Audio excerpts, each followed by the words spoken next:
さあ、始まりました。那須尾館長のムービームービングの時間でございます。皆さんご久しぶりでございます。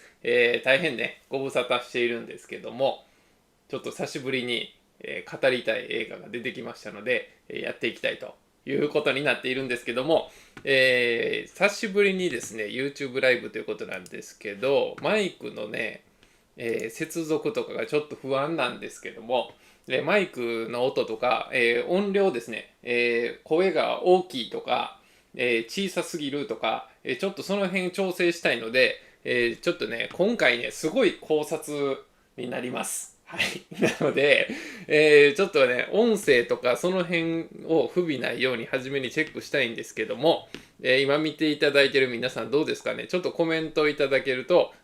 非常に助かります。で、そんなんで、ちょっと微調整あるかもしれないんですけど、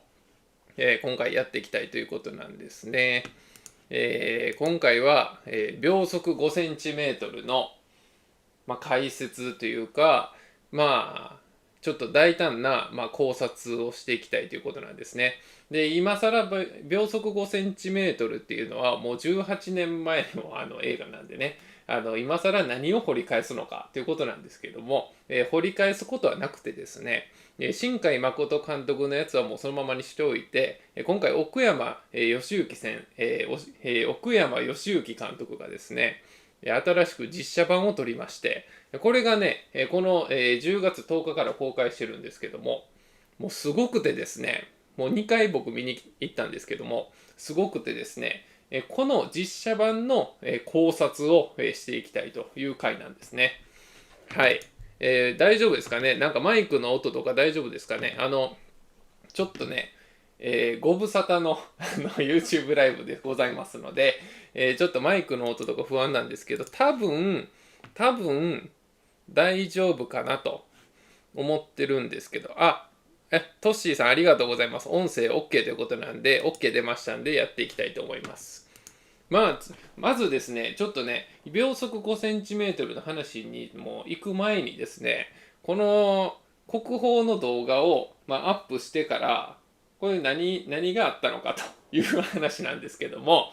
あのね、国宝の動画を、アップしたのは、6月のですね、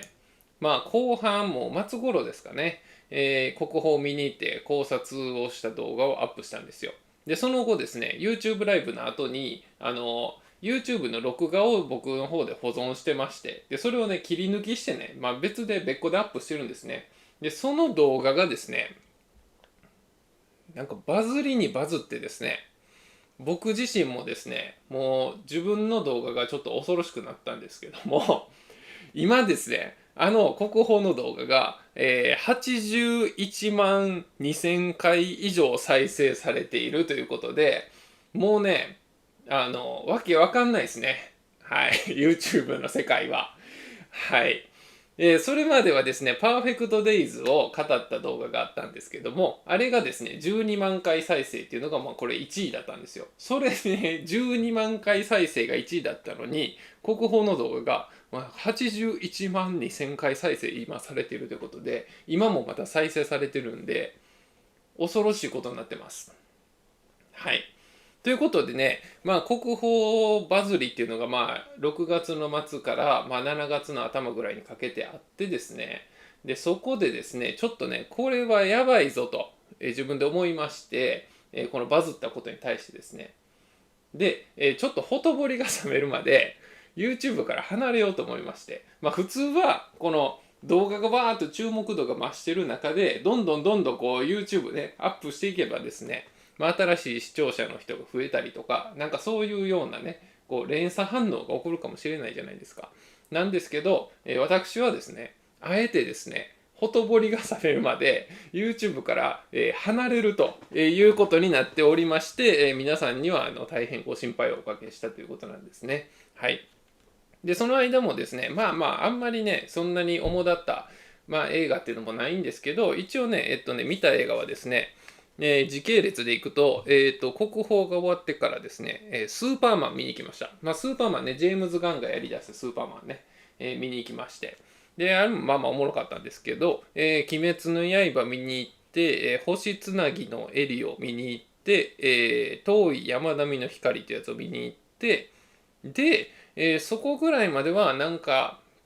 新作の映画もあんまりパッとせえへんなみたいな感じで、あんまり追いかけることもなくですね、まあ、ゲームばっかりしてましたね。はい。で、9月の末ですよ。話が変わってくるのは9月の末で、9月の26日から、じゃあ19日か。19日に、100M っていうアニメ映画が公開されて、これがね、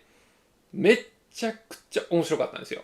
100M。これだけでも動画にできるぐらい面白かったんです。地っていうね、地動説をテーマにした漫画の、アニメ化されてる漫画の、原作者が、まあ、デビュー、漫画家デビューの時に書いた、映画ですね。映画じゃない、漫画ですね。それの映画化ということで、100M っていうのがありまして、すごかったです。で、今も公開中なんですけども、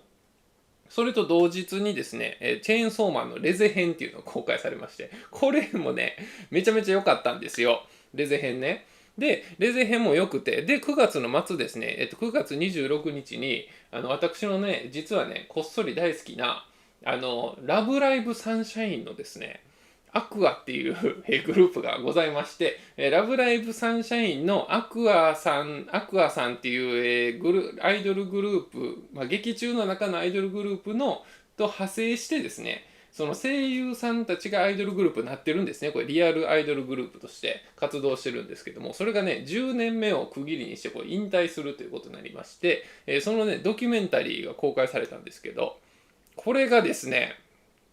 まあ、これ語るとね、ちょっとね、どうしようもないんで、今回は控えるんですけど、まあ、もしラブライブサンシャイン好きな人いたら、ちょっと語りたいですね。はい。で、いうのがありまして、ほんで10月に入りましてですね、今月ですね、こうワンバトルアフターアナザーっていう映画ですね、PTA 監督のね、ポール・トーマス・アンダーソン監督の最新作で、レオナルド・ディカプリオが主演するということで、すごい話題になってたんですけど、まあ、さほどですね、日本では流行らずですねまあ、面白かったんですよ。面白くて、コテコテの、なんか政治闘争みたいなのが描かれるわけですよ。まあ、どういうことかというと、移民が、拘束、なんか軍にね、不法移民だと思うんですけど、キャンプみたいなところに閉じ込められてると。で、それを解放するレジスタンスたちが、このディカプリオ、主人公サイドなんですね。で、敵っていうか、悪い奴らが出てくるんですけど、それはね、ゴリゴリのファシストみたいなね、ゴリゴリのレイシストみたいなね、白人至上主義みたいな、KKK みたいな奴らが出てくるんですよ。で、その移民を解放するレジスタンスとそいつらの戦いなんですけど、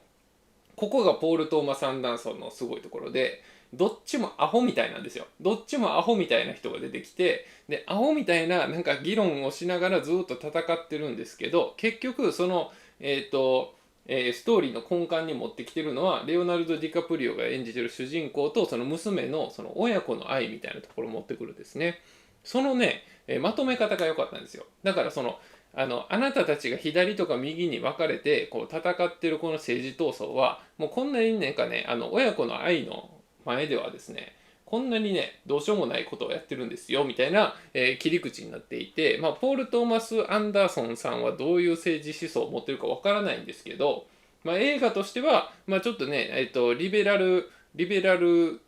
本当の意味のリベラルっていうかね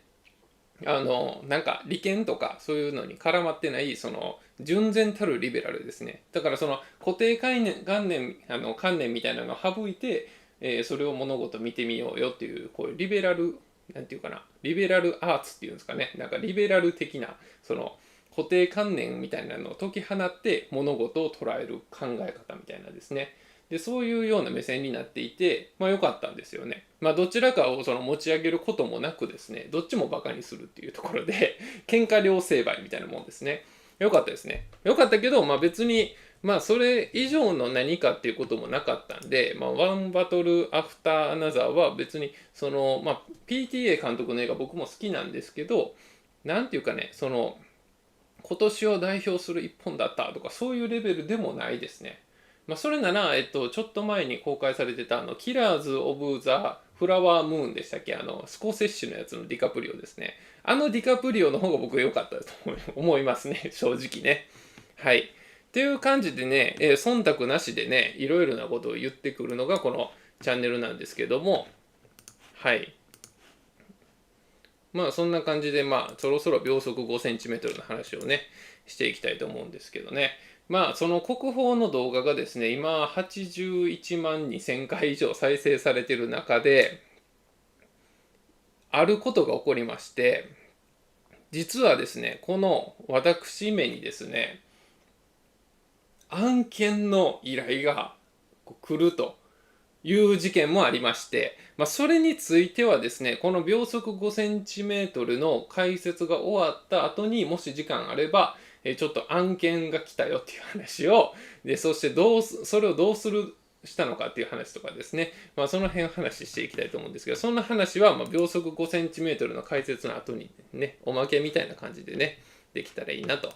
思ってるんですけど、秒速 5cm の話していきましょうか。ちょっとね、エアコンの温度下げさせてください。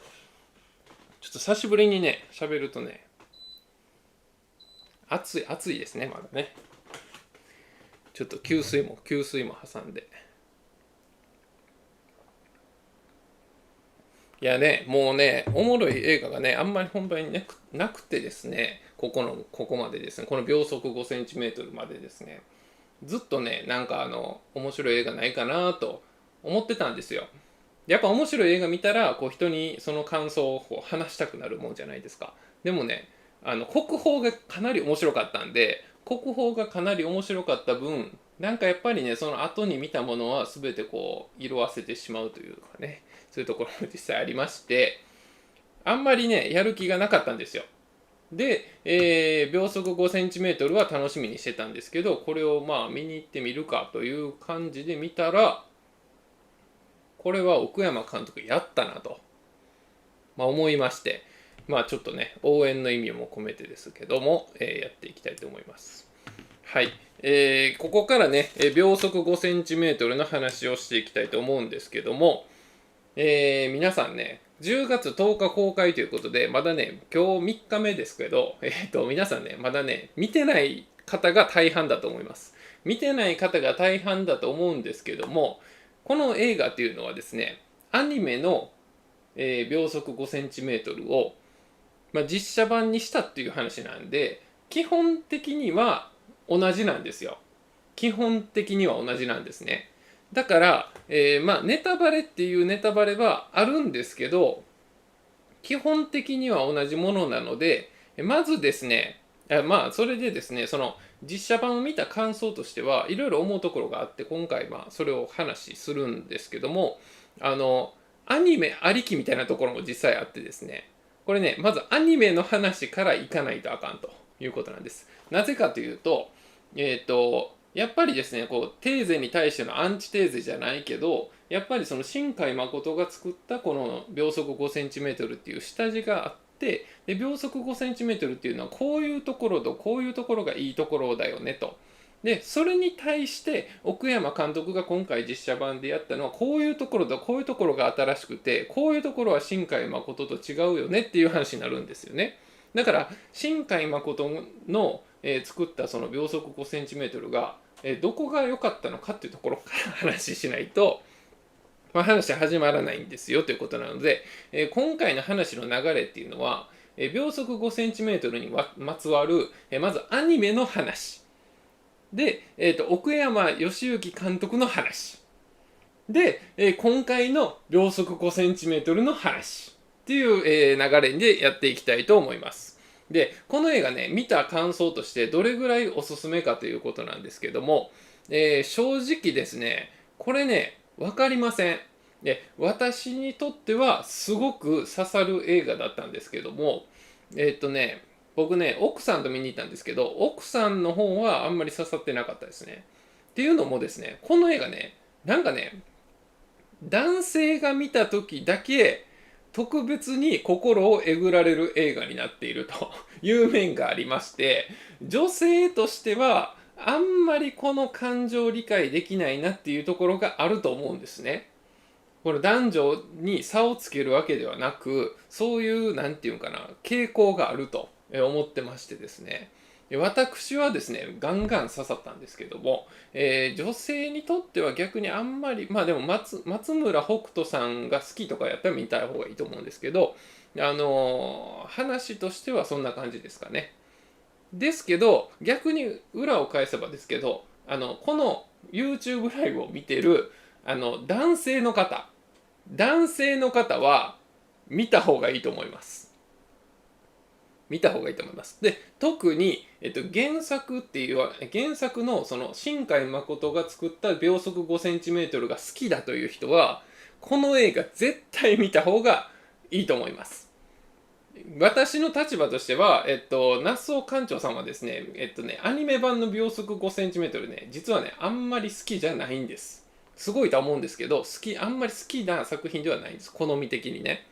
ですけど今回の奥山監督のこの実写版はバチバチに刺さりましたんで、何が違ってこれどう良かったのかっていうのを、今回話していくっていう、そういうことなんですね。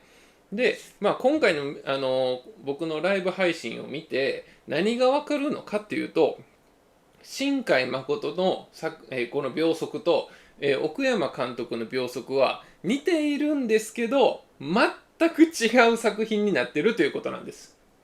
それよくね、分かっていただけると思いますんで、初めに、先に実写版の、話ですけど、今回2025年に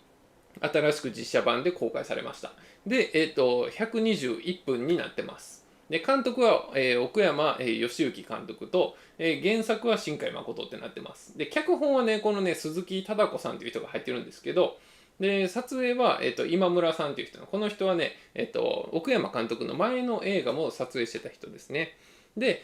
主演が結構豪華で、松村北斗さん出てて、高畑充希さん出てて、宮崎あおい出てて、で、この吉岡秀隆さんはドクターコトー先生ですね。コトー先生出てて、森七菜とかも出てますよということなんで、すごいんですよ。で、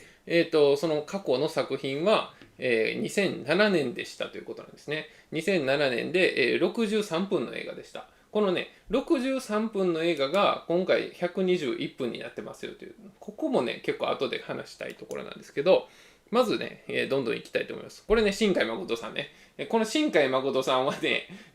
僕ね、宮崎駿とかは結構研究してるんですけど、新海誠っていうのはね、今までね、ほとんど僕ね、触れてこなかったと思うんですよ。ほとんど触れてこなかったと思うんですけど、新海誠さんは僕ね、あんまり好きじゃないんですよ。っていうのも、宮崎駿とか、やっぱ高畑勲とかっていうのは、やっぱね、ある種の狂人っていうか、ちょっと狂った男みたいな感じなんですけど、新海誠さんっていうのはね、ものすごくね、普通にいい人なんですよ。喋ってる印象ですよ。喋ってる印象で、僕が直接喋ったことはないんですけど、なんかこうメディアとかに出て喋ってる印象なんですけど、普通にいい人って感じなんですよ。だから何かね、この人の中でのね、なんかね、こうぐちゃぐちゃしたやつとかね、こうカオスになってるところをね、出すっていうのがね、あんまり想像できなくて、新海誠さんっていうのは普通になんか人みたいな感じですよね。で、結構おしゃべりなんですよね、この人ね。それもね、結構作品に現れてるかなと、思いますけども、ね、このね、アニメ版の新海誠版の秒速 5cm の、良かったところ、これ3つあるんですよ。3つありまして、まず1つ目なんですけど、これですね、時間とその距離が生んでくるこの切なさっていうところが、一つ特徴としてあって、っていうのも、秒速 5cm っていうタイトルじゃないですか。これはね、秒速ってことなんで、やっぱりね、こう時間に対しての距離になってるじゃないですか。これがね、作品のテーマにもなってるんですよ。で、作品の中でいろいろ出てくるんですね、その速度に関することが。例えば時速 5km で、ロケットのパーツがこの種子島のロケットの、組み立ててるところにこう運ばれていってるとか、いろんなね、この時間に関することみたいなのがいっぱい出てくるんですけど、そのモチーフとしてね。どういう意味でそれが出てるのかというと、時間とかその距離っていうのは、人の解釈によって定められているもんであると。言えば、人の解釈、人の受け取り方によって時間は長く感じたり短く感じたりすると。例えば、昔に強烈な思い出があって、その思い出のことはもう昨日のように思い出すことができるということを言うじゃないですか。っていうのは、もうその人にとっては昨日の出来事と同じくらいの出来事なんですよ。同じくらいの出来事っていうか同じ意味なんですよ。昨日の出来事と並列なんですよ。何年か前の出来事だったとしても。それを昨日のように思い出すわけですから、昨日のことも昨日のように思い出すわけでしょ、当然なんですけど。だから、その人にとってはそれぐらいの、例えば10年前の出来事が昨日のように思い出すということは、その10年間の距離感っていうのは、その人にとってはないんですよね。もうその昨日の出来事と同じぐらいの距離に感じていると。でも、別の人に聞いて、10年前に何をあなたの10年前はどんなことしてたんですかって聞かれた時に、パッと出てこなかったとすれば、その人にとってのその10年前の出来事っていうのは、そこまで強烈な出来事がなかったのか、それはね、長く昔のことのように感じたりするんですよ。っていうことで、その時間とか距離っていうのは、すごくね相対的なもんである、人の考えによって決められるもんであるという、ポイントになってるんですよ。例えばこの映画の中でもですね、主人公の高木くんは、あかりっていう女の子と、ちょっと初恋みたいな出来事があって、そこからずっと全然違う人生を歩んでいって、すれ違ってるんじゃない、全然違う人生を歩んでいって、もう一度出会いたい、再会したいんだけど、再会することはないっていうのが、この秒速5センチメートルの話なんですけども、これに、一方で種子島の、真ん中ら辺で種子島のシーンが出てくるところでは、高木くんのことが好きな女の子が出てくるんですよ。高木くんのことが好きな女の子が出てくるんですけど、その距離はものすごく近くて、毎日学校で会って一緒に帰ってくる仲なんですよね。ですけど、心の距離は1センチも近づいていないとかね。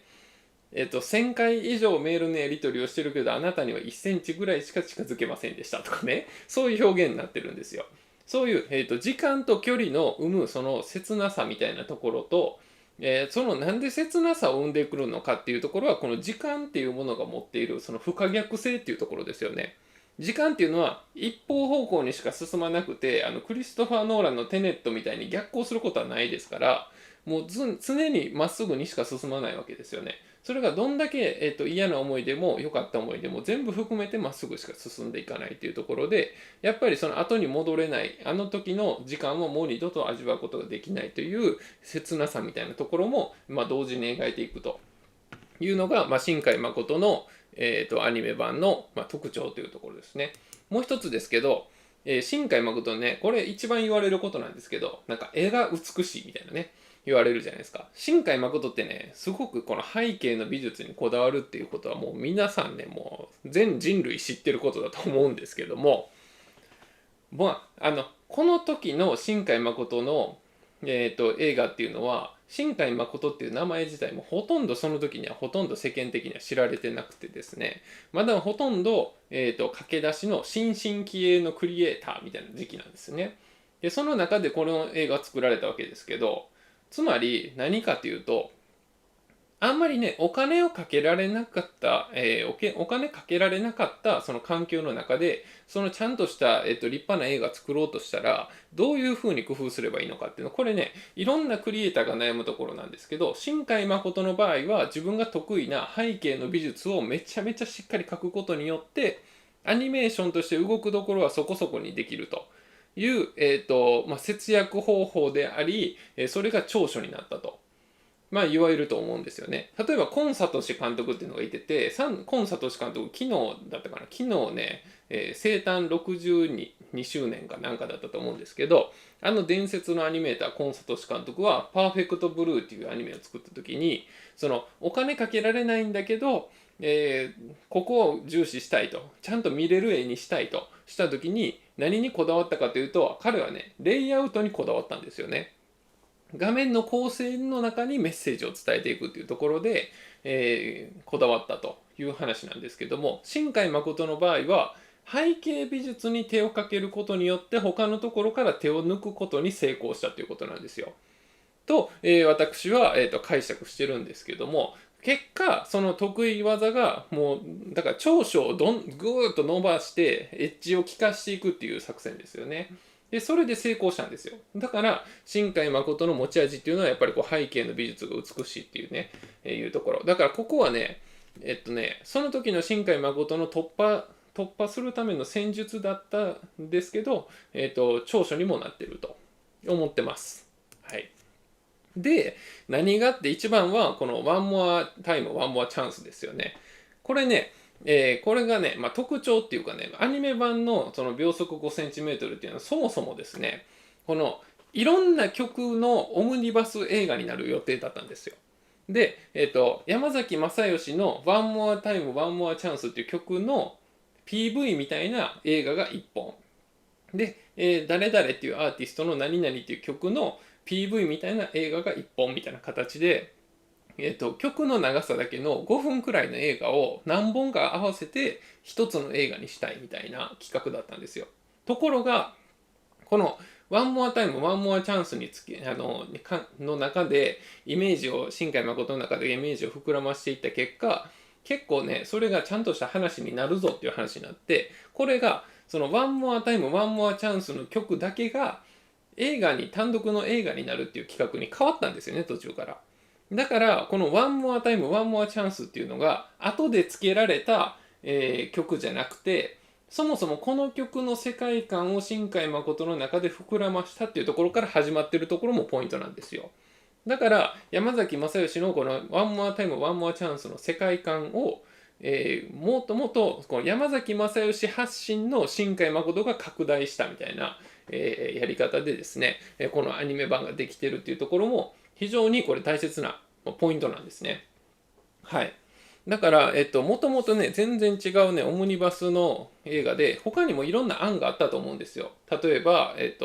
わからないですけど、なんか誰かの、例えば、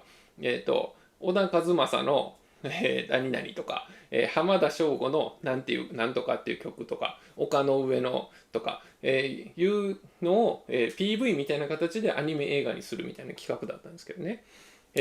なぜか、なんか経緯は詳しく知らないんですけど、このワンモアチャンス、ワンモアタイム、ワンモアチャンスだけが単独の60分の映画に企画としては変わって、進んでいったっていう、経緯があるんで、これもね、結構大事なポイントになってるんです。で、ちなみに僕の今回、このライブの後半でお話しするね、とんでもない考察があるんですけども、このとんでもない考察は、このワンモアタイム、ワンモアチャンスを奥山監督がしたんですよ。はい。それはまあ後で話をしましょうということなんですけど、はい。で、っていうのが、まあ、アニメ版の新海誠の秒速 5cm ですね。このね、アニメ版の秒速 5cm っていうのが、もうね、なんていうかな、カルト的な人気があってですね、これね、なんでここまで人気なのかっていう一つの原因としては、まあ、いろんないいところを言ったんですけど、例えば、そのテーマ性ですね、秒速っていう、その、速度と距離っていうモチーフであるとか、あと、新海誠の、まあ、武器でもある、その背景美術の素晴らしさっていうところですね。もう一つは、この企画がそもそも One More Time, One More Chance っていう曲の PV みたいな企画だったんですけど、そこから映画に派生したっていう経緯ですね。それはあるんですけど、なんでみんながそれを何度も何度も今の18年後の我々がその映画を何度もリピートして見てる人がいるのかっていう魅力に関してはやっぱりねこの映画ね結構ね高度な映画なんですよ。例えば主人公の高木っていうのがいててその高木は何もアクションもないしドラマチックな展開があるわけでもないし何もないんですよ。高木は何も起こさないんですよ。ただ高木の過去に別にそれも大したことのない思い出みたいなんですよ。でも高木にとっては重要な思い出なんですよ。っていう微妙なその高木の中の心情の変化がちょっとずつちょっとずつこう思い出して変わっていくみたいなのを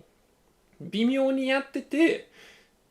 それが変化してるだけなんですよね。だから非常にその高木くんっていうキャラクターの中のその内面的なその内省的な映画になってるっていうところでこの見ている人がはっきりとした感動を受け取ることはできないんですけど、涙を流す人もいれば、なんか心をえぐられてなんかショックを受ける人もいれば、いろんな受け取り方ができる映画になってるっていうところで、ちょっと芸術性の高い映画になってると、思うんですよ。はい。だから商業的な映画の作り方では全くなくてですね、その受け取り方によってその作品の味が変わるみたいな映画になってるんで、やっぱそこがなんか作品の深みみたいなところなんで、やっぱりそういうところがこのアニメ版の新海誠の秒速 5cm が何度も何度もこうリピートされて伝説的なアニメとこうされてるゆえんがそこにあると思うんですよね。でそんな中でですね、この、今回ですね、奥山義行監督の話をしていきたいと思うんですけど、奥山義行監督が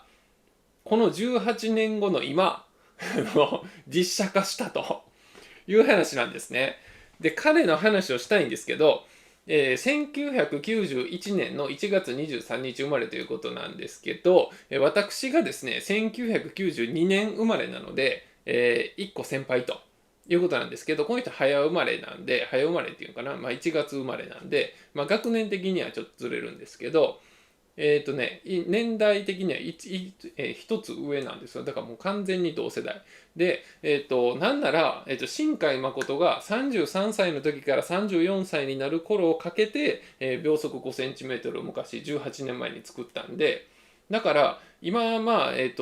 新海誠は50歳ぐらいなんですけど、30過ぎくらいの年代の新海誠が作って、それと同じ年の奥山監督が今実写版作っていて、それと同じ年ぐらいの私がこれ解説してるという、なんかすごい惑星直結みたいなのが起こってるんですけど、なんか運命的なものを感じるんですね。で、この監督はね、2024年にアット・ザ・ベンチっていうもう最高に面白いインディーズ映画を撮ってまして、でそこから、商業的な、デビュー作品、だから商業的な、メジャーな、映画作品というのは、この秒速 5cm がこうデビュー作品ということになるんですね。で、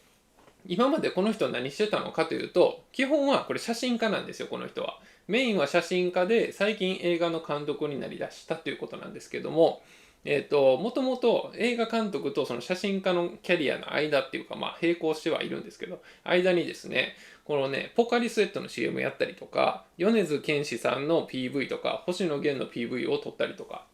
いうか、作ったりしてたんですよね。でそれ見てもらえると分かるんですけど、今回の秒速 5cm のこの絵のタッチっていうかね、画面のなんかこうぼやっとした感じとかは、米津玄師さんの PV とかはもうめっちゃ丸まま同じような撮り方してて、結構ねこの奥山さんの撮り方のね、このなんていうかな、得意技みたいな感じですかねにね感じるんですよね。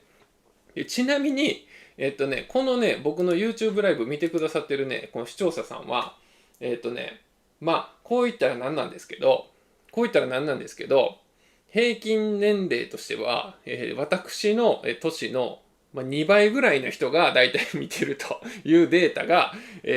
僕の YouTube 上で僕見れるんですね。大体視聴者さんのどれぐらいの年齢の人が見てるのかっていう。で、僕の倍ぐらいって言ったらね、僕今33歳なんで、60から60過ぎぐらいの人がね、見てるという状況なんですけども、これね、僕のね、親世代ですね。はい。親世代なんですけど、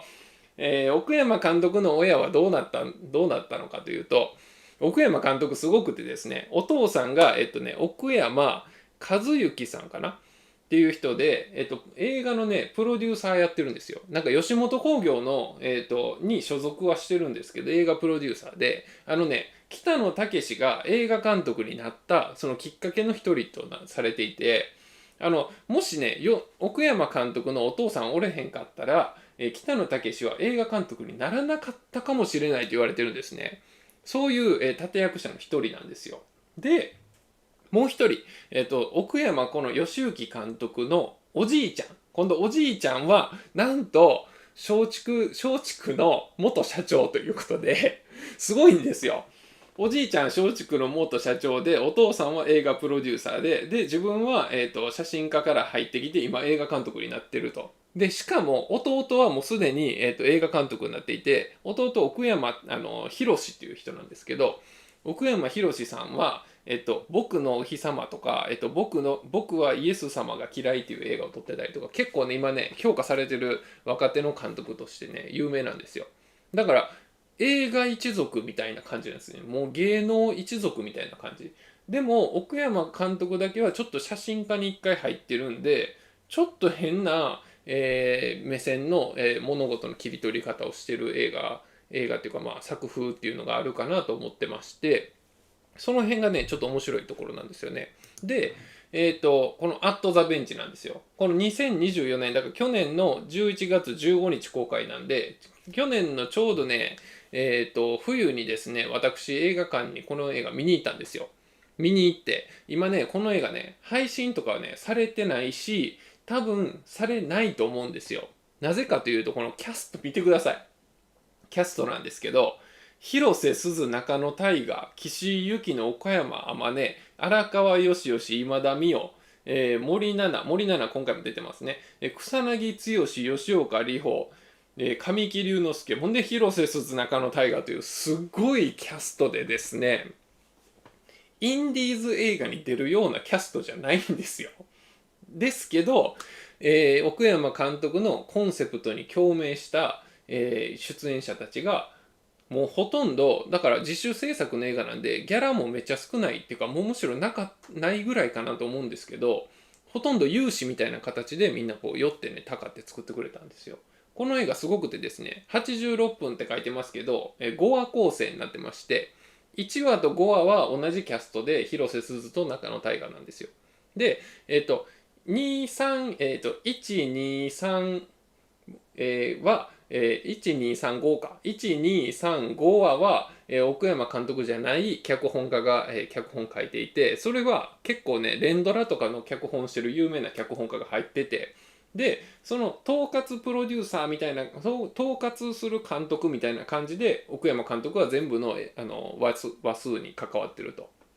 で奥山監督が自ら脚本書いてるのはこの草薙剛、吉岡里帆、神木隆之介のこの第4話なんですけども、それがね小刻みにもう本当に10分ぐらいの作品が5個ぐらいね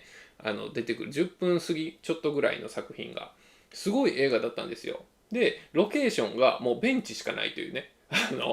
川の前にベンチがあって、そのベンチはねこれねどれぐらい前からあったんだろうかみたいな。でそこにね座ってる人は誰もいないんですよ普段ね。誰も座ってる人がいない、このベンチは何なんだろうかという、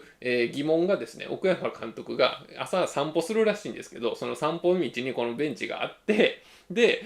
このベンチに座ってる人はいないけど、このベンチ何のためにあったんだろうかみたいな疑問が出てきたんですよ。そこがこの映画のコンセプトになっていて、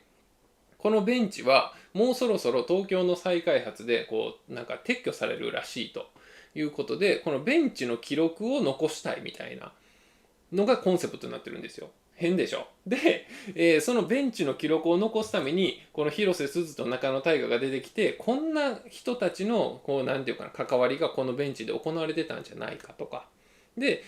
第2話のところで、まあ、ちょっと次の画像を出しますけど、左上が第1話の中野大河と広瀬すずなんですよ。でこれちょっと距離空いてるじゃないですか。で、この2人がなんかね恋愛関係になるっていうのが第5話の話なんですよ。で第2話は右上にあるこの荒川よしよし、岡山天音くんの岸井ゆきのさんのこの組み合わせなんですけど、こっちはね正面からのカットになってて、この、ちょっと面白いコメディみたいになってるんですよね。で第3話は左下に今田美桜さんが映ってますけど、今田美桜さんと妹役の森七菜がなんか姉妹喧嘩するっていうことで、これはねベンチには座らない、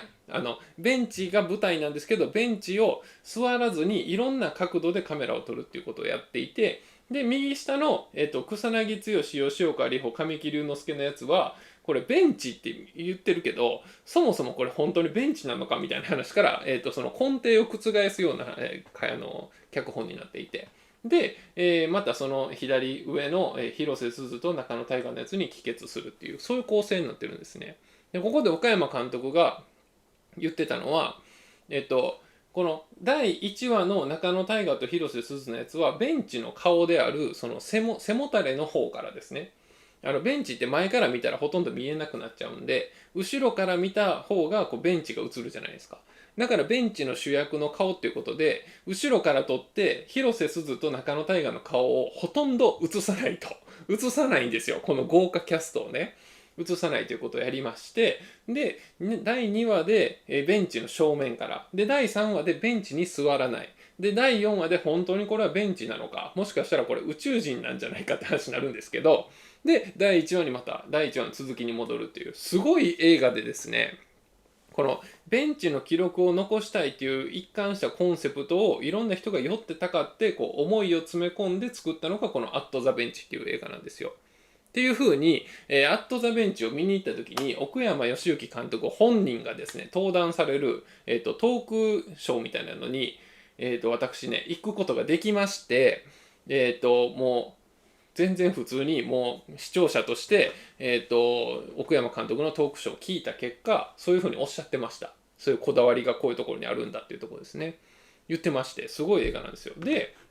その時に覚えてることで、その奥山義行監督がこの「アット・ザ・ベンチ」のトークショーで言っていた、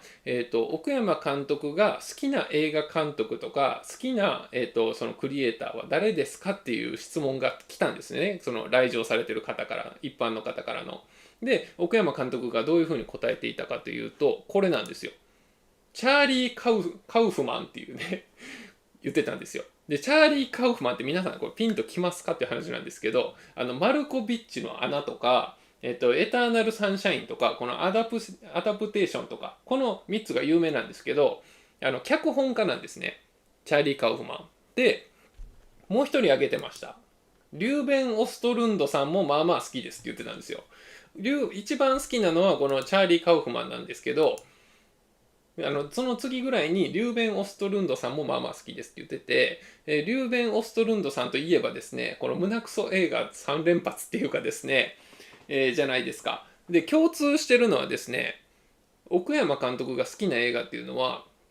ちょっとメタ的な視点から物事を見てるような映画が好きで、ちょっと皮肉っぽいっていうか、ちょっと嘲笑い、なんか嘲笑い系映画っていうか、ちょっとその作者の方が、その人たちが、右往左往してる姿を見てちょっとなんていうかな別の視点から見てるようなね、これメタ的なってことになってくるんですけど、そういうねちょっと変わった映画が好きな奥山さんなんですよね。でこの2人に共通してるのはこの、チャーリー・カウフマンにしてもユーベン・オストルンドにしても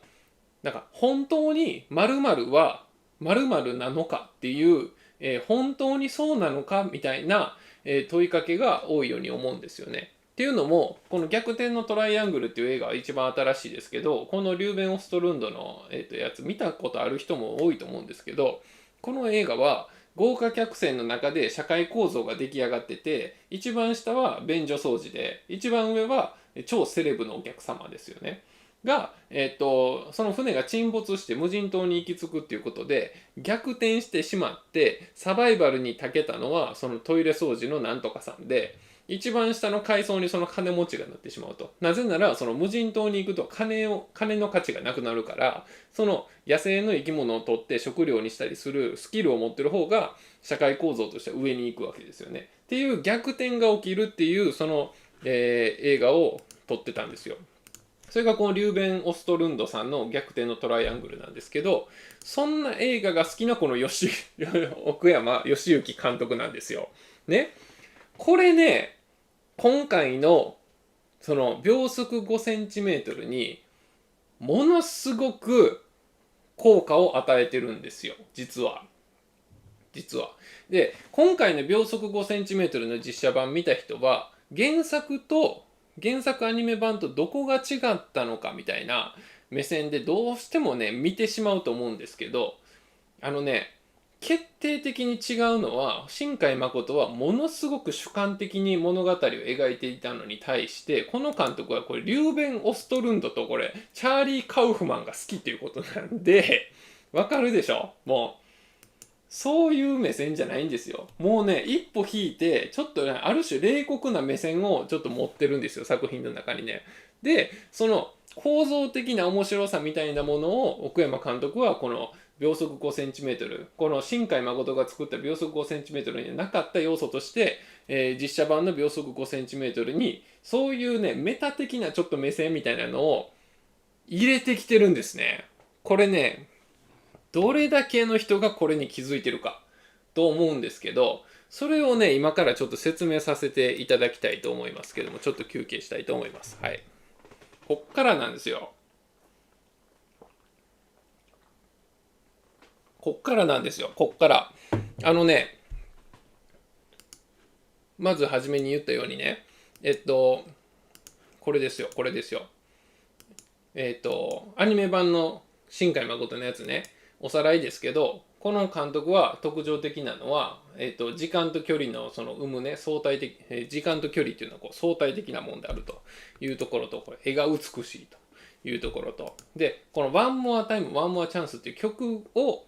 ベースにして映画を作られた。だから映画発信の曲をつけてきたんじゃなくて、曲のための映画を作るのが企画だったっていうところですね。これポイントでして、で、奥山監督っていうのは、こんな感じで、すごいね、おじいちゃんが松竹の元社長で、お父さんは映画プロデューサーで、自分は映画写真家から映画監督、弟も映画監督っていう、映画一族なんで、すごいんですけど、これとちょっと変わってまして、この「アット・ザ・ベンチ」っていう映画の、トークショーで私が、奥山監督が本人が言ってるのを聞いた限りではチャーリー・カウフマンっていう人と、リューベン・オストルンドさんっていうのが好きですよと。この2人はものすごくへんてこな映画作る人ですよと。そんな映画が好きな奥山監督がメジャーですごく有名なこの秒速 5cm といういろんなもうたくさんの人に愛されて知ってる知名度の高い映画を、この度実写化するということになって、おとなしく実写化するわけがなかったんですよね。この人ね、実はね、やってます。いろいろ。いろいろやってます。何をやってるかというとですね、これから話すことをやってます。はい。僕はですね、この実は奥山義行監督によるこれとんでもないジャイアントキリングがこの実写版新海誠の映画の実写版の、秒速 5cm に入ってたんじゃないかと。だから影で僕たちはただの秒速 5cm やと思って実写版やと思って見てるんですけど、その裏で奥山監督はこれね、深海殺しを行ったんじゃないかっていうのが私の解釈なんですよ。解釈って大胆な考察なんですよ。それを今からね、お話ししていきたいと、思います。はい。はい。ということで、イストさん、こんばんは。ご無沙汰しております。皆様。はい。やっていきますよ。間違えた、間違えた。はい。ここからはですね、ネタバレをします。で、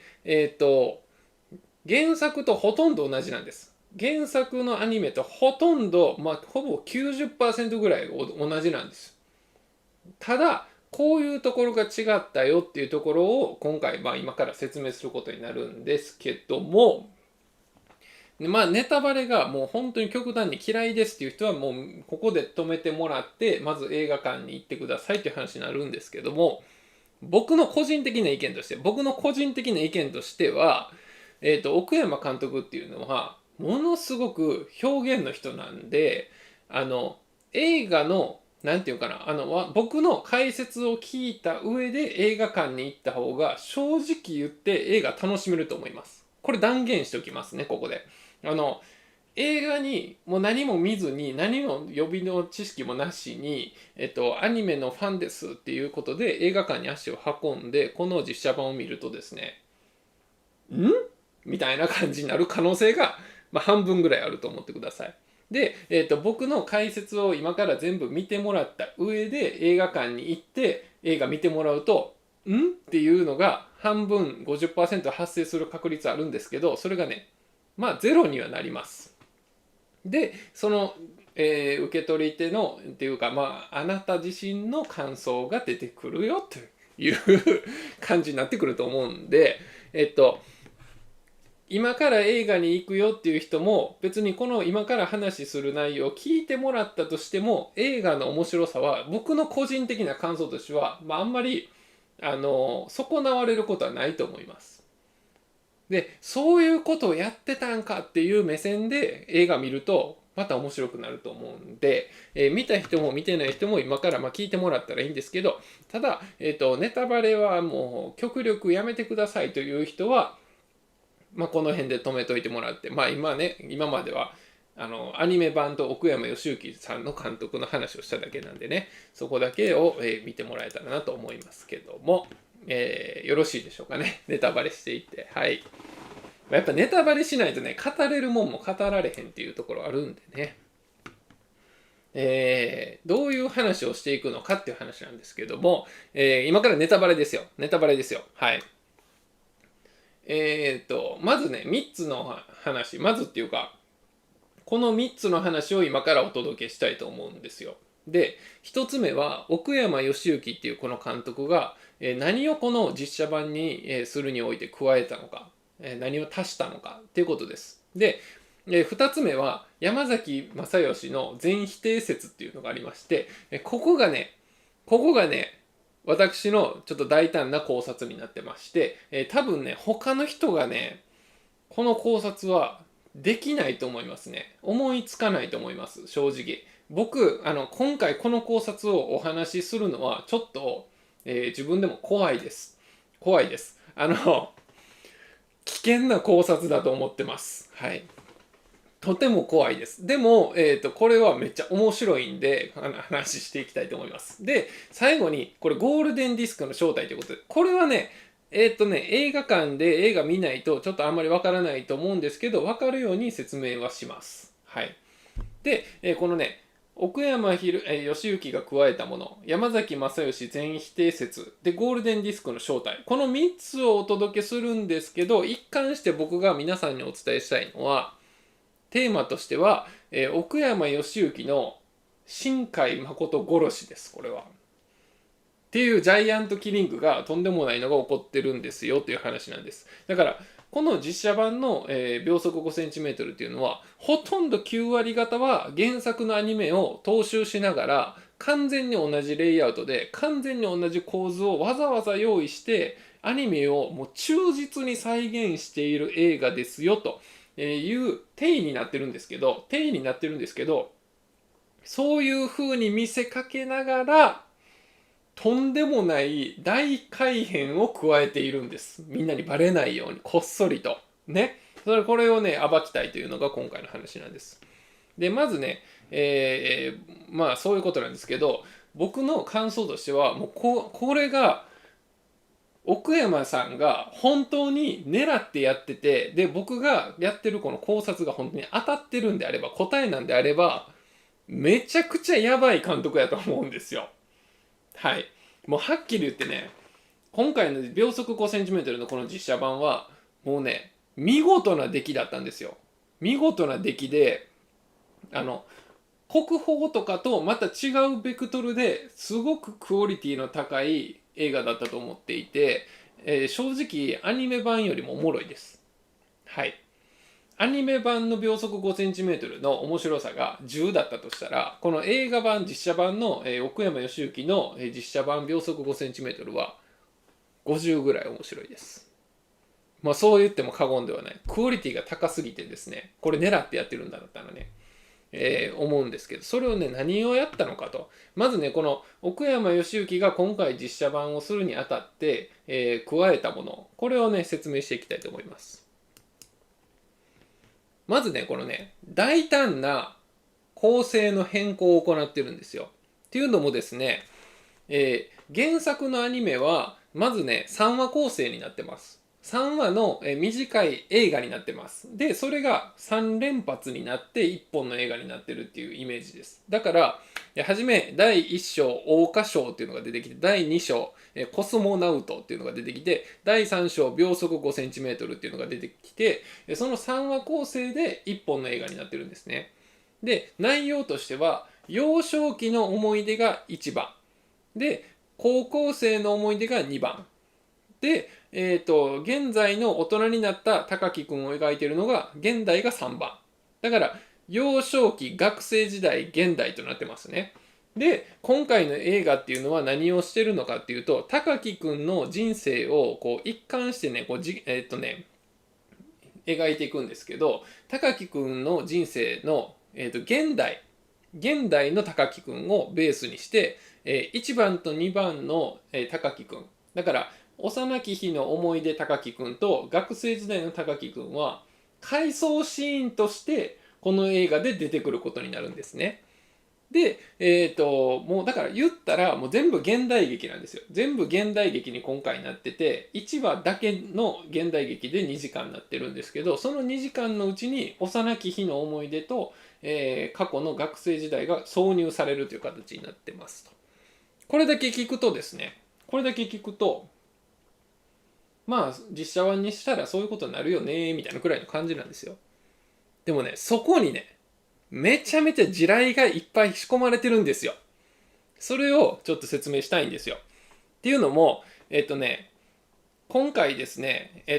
その現代版、現代だからその、1番が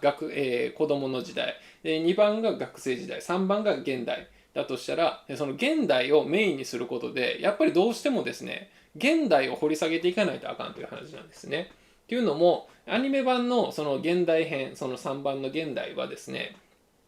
ほとんどね、山崎正義の歌で完結してるんですよ。ほぼね、半分以上山崎正義の曲でもう終わってるんですよね。だから、物語っぽい物語がないんですよ、原作には。だから全部作る必要があるんですよ。だから、奥山監督はその現代を軸に置くにおいて、全部それを創作したわけですね。で、その中でやったのは、この画像に出てる高畑充希が演じてるあかりっていうこのヒロインと、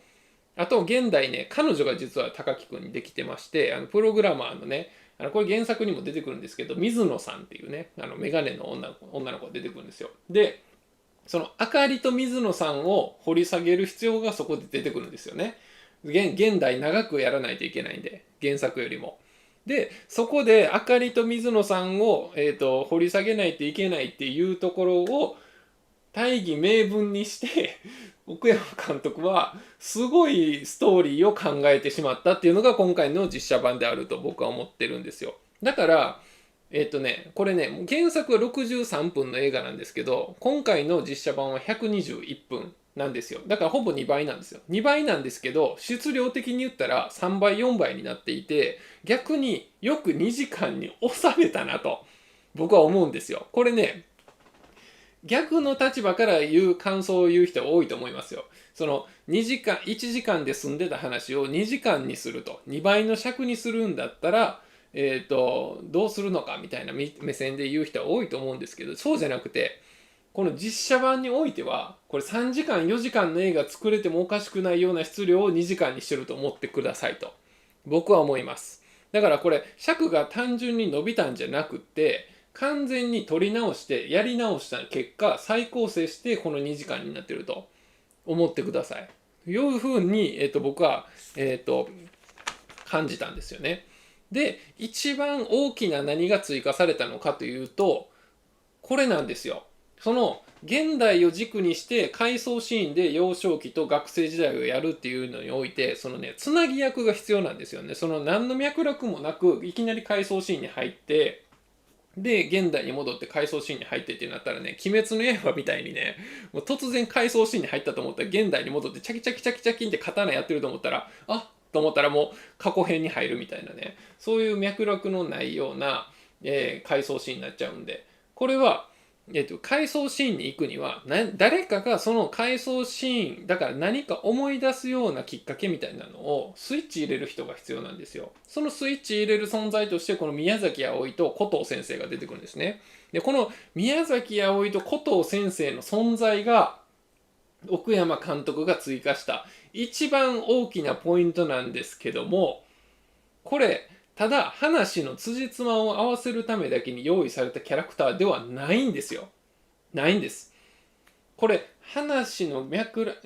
辻褄を合わせるためだけのキャラクター以上の役割が実はこの2人のキャラクターにはつけられているという話が今話したいことなんですよね。で、この映画実写版の秒速 5cm の中で、その思い出か日常かっていう話が出てきてですね、映画見た人は分かると思うんですけど、これね、高木くんはね、ずっとあかりのことを引きずってて、ずっとうじうじしてて、そのまま大人になってるんですよね。で、一方、あかりちゃんは、高畑充希がやってるあかりちゃんは、もうね、なんかね、結婚しててですね、結婚しててですね、もうね、もう立派な大人になってるんですよ。もう高木くんのことはなくても生きていけるようになってるんですよ。とっくの昔にね。で、その思い出か日常かっていう話があって、あるシーンがあるんですよ。宮崎あおいがですね、ちょっとね、年長っていうか、高畑充希よりも一回り年上の役柄なんですよ。で、宮崎あおいが、その、高木くんとの思い出を聞くんですよね、宮崎あおいが。で、高畑充希が、あかりが、その高木くんとの思い出を話しますと。で、宮崎あおいは何て言うかというと、それってすごく素敵な思い出だねって言うんですよ。それに対してあかりがですね、何を言うかというと、思い出というよりも日常っていう感じですかねって言うんですよ。ここがポイントなんですよ。ここが超ポイント。これが原作になかったんですよ。原作になくて、そのあかりというキャラクターの中では高木くんはもう日常になってるんですよ。もう過去になってるんですよ。でも高木くんにとっては今でも思い出に引きずられてる思い出に高木くんは今でも引きずられてしまってるんですよね。このズレがこの映画の一番大事なポイントになってるっていうところなんですけど、このね宮崎あおいっていうこのキャラクターね、このキャラクターはですね、森七菜がやってる種子島編で高木くんのことが好きな女の子がいてました。その、隅田さんっていう女の子ね、その隅田さん、森七菜が演じてる隅田さんのお姉ちゃんでありながら、高木くんの学校の先生なんですよね。で、高木くんのことは、高木くんはかなりの問題児なんで、タバコ吸ったりとかして停学になる寸前の男なんで、目つけられてるんですよね。で、結構ね、親身に、でも宮崎あおいはこう対応してくれてるんですよ。親切な先生なんですよね。で、その宮崎あおいが現代版になると、現代の舞台では、高畑充希と同じ、紀ノ国屋書店で働いてて、で、街でばったり高木くんと再会するという話になるんですよ、この映画でね。で、その、カラオ、で、思い出してほしいんですけど、映画見ると分かるんですけど、種子島編でカラオケのシーンがあるんですよ。カラオケのシーンで森七菜が演じてるその隅田さんが高木くんをカラオケに誘うんですよ。で、カラオケに誘って、そこでね、お姉ちゃんが昔、彼氏がいてて、その彼氏とうまくいかなくなっちゃって、遠距離恋愛になっちゃって、で、別れちゃって、で、その彼氏のことをずっと今でもお姉ちゃんは引きずってると。つまり、こう、宮崎あおいは引きずってるんだと。で、そのお姉ちゃんが、そういう状態で、のお姉ちゃんが聴いてた曲で私がすごくいいと思う曲があったからちょっと流すだけ流させてほしいっていうのでそこでね山崎正義のいつでも探しているよが流れるんですよ。でワンモアタイムワンモアチャンスが流れるんですよ。でそれ高木くんと森七菜はずっとこう聞いてるんです。しみじみ聞いててなんか思い出の話をしてるんですけどこれねすごくてですねまだ映画見てない人にはピンとこないかもしれないんですけど、宮崎あおいは2段階変化していて、種子島編の時には森七菜のお姉ちゃんね、種子島編の時には彼氏を引きずってて、もう元彼とうまくいかなかったことを引きずってて、ワンモアタイム、ワンモアチャンスっていう気分なんですよ。だから、現在の高木くんと同じ状態なんですよ。で、現在に舞台が移ったら、もう宮崎あおいは、あかりちゃんと本屋で一緒に仕事してる宮崎あおいは、もう過去の彼氏のことは吹っ切れてて、そのあかりちゃんの言うところの日常と化してるんですよね、その元彼の存在は。なぜかというと、これ公式サイト見てもらえたら分かるんですけど、キャスト名見てください。役名見てください。妹の名前は隅田になってるんですよ。だからお姉ちゃんも当然名字隅田だと思うんですけど、そうじゃなくて、現代版の、現代の方に出てくる宮崎あおいの名字は、名字が変わってて、隅田さんから小清水さんっていう名字に変わってるんですよ。つまりね、結婚してるんですよ。結婚してるんです。だから、もうすでにね、もうそのね、元彼を引きずってたっていう過去は、もう過去になって、それはもう今の自分の糧になって、日常になって、で、結婚してて、もう変化してるんですよね。だから、高木くんよりも先に行ってる存在なんですよ。だから、種子島の時の宮崎は葵と、現在の高木くんは同じ状態なんですよ。で、宮崎あおいは現在に行くと、もうそれは吹っ切れてるから結婚してて。で、高木くんは今の30歳でも引きずってるんですけど、元を正せば、その種子島編に出てくる宮崎あおいは30歳ぐらいの設定なんですよ。だから、30過ぎぐらいにみんなねそういう過去のことに引きずられたりするのをだんだんこう吹っ切れたり吹っ切れなかったりするその変わり目が来るっていうね30過ぎっていうのは人生の大きな変わり目になってるっていう奥山監督はいろんなインタビューで答えてるんですけどここに入っててその30っていう年代を唯一ね宮崎あおいのキャラクターだけはねまたいでるんですよねまたいでるんです。で高木くんはその真っ盛りなんで今まさにそのあかりとの、失恋の思い出をですね断ち切るか断ち切らないかっていうところに今立ってるという話なんですよね。で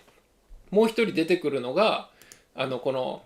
古藤先生なんですよ。古藤先生はもうね結構ね年上なんでこの人の設定はもうねいっぱいねこう甘いも酸いもいっぱい経験した後の人なんですよ。でこれを見てください。こういう状態だから高木がいてて宮崎あおいがいててこの小川館長っていう古藤先生がいてるこういうのね一直線上にこういうつながりになってるんですよ。みんなねだから、これ男女関係なくね男女関係なく、昔の幼少期にそれぞれ何かの思い出があるんですよ。学生の時なのか幼少期なのか何なのか30歳までにねその際10代なんか20代なのかの時にある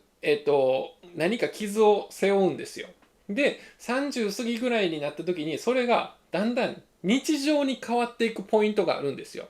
でそれを高木くんは今まさに変わろうとしていてで宮崎あおいはそれが変わった後に結婚していて小川館長はもうそのいろいろ甘いも酸いも経験した大人として高木くんにアドバイスしてあげるっていうこういう図式になってるんですよキャラクターの設定がね。だから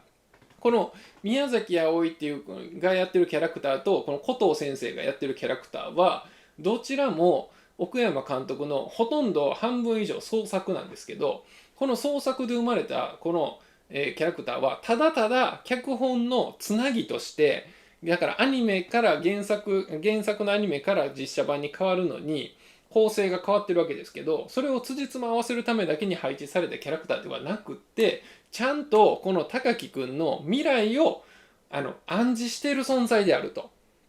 いうことなんです。だからこの映画はものすごく心をえぐられる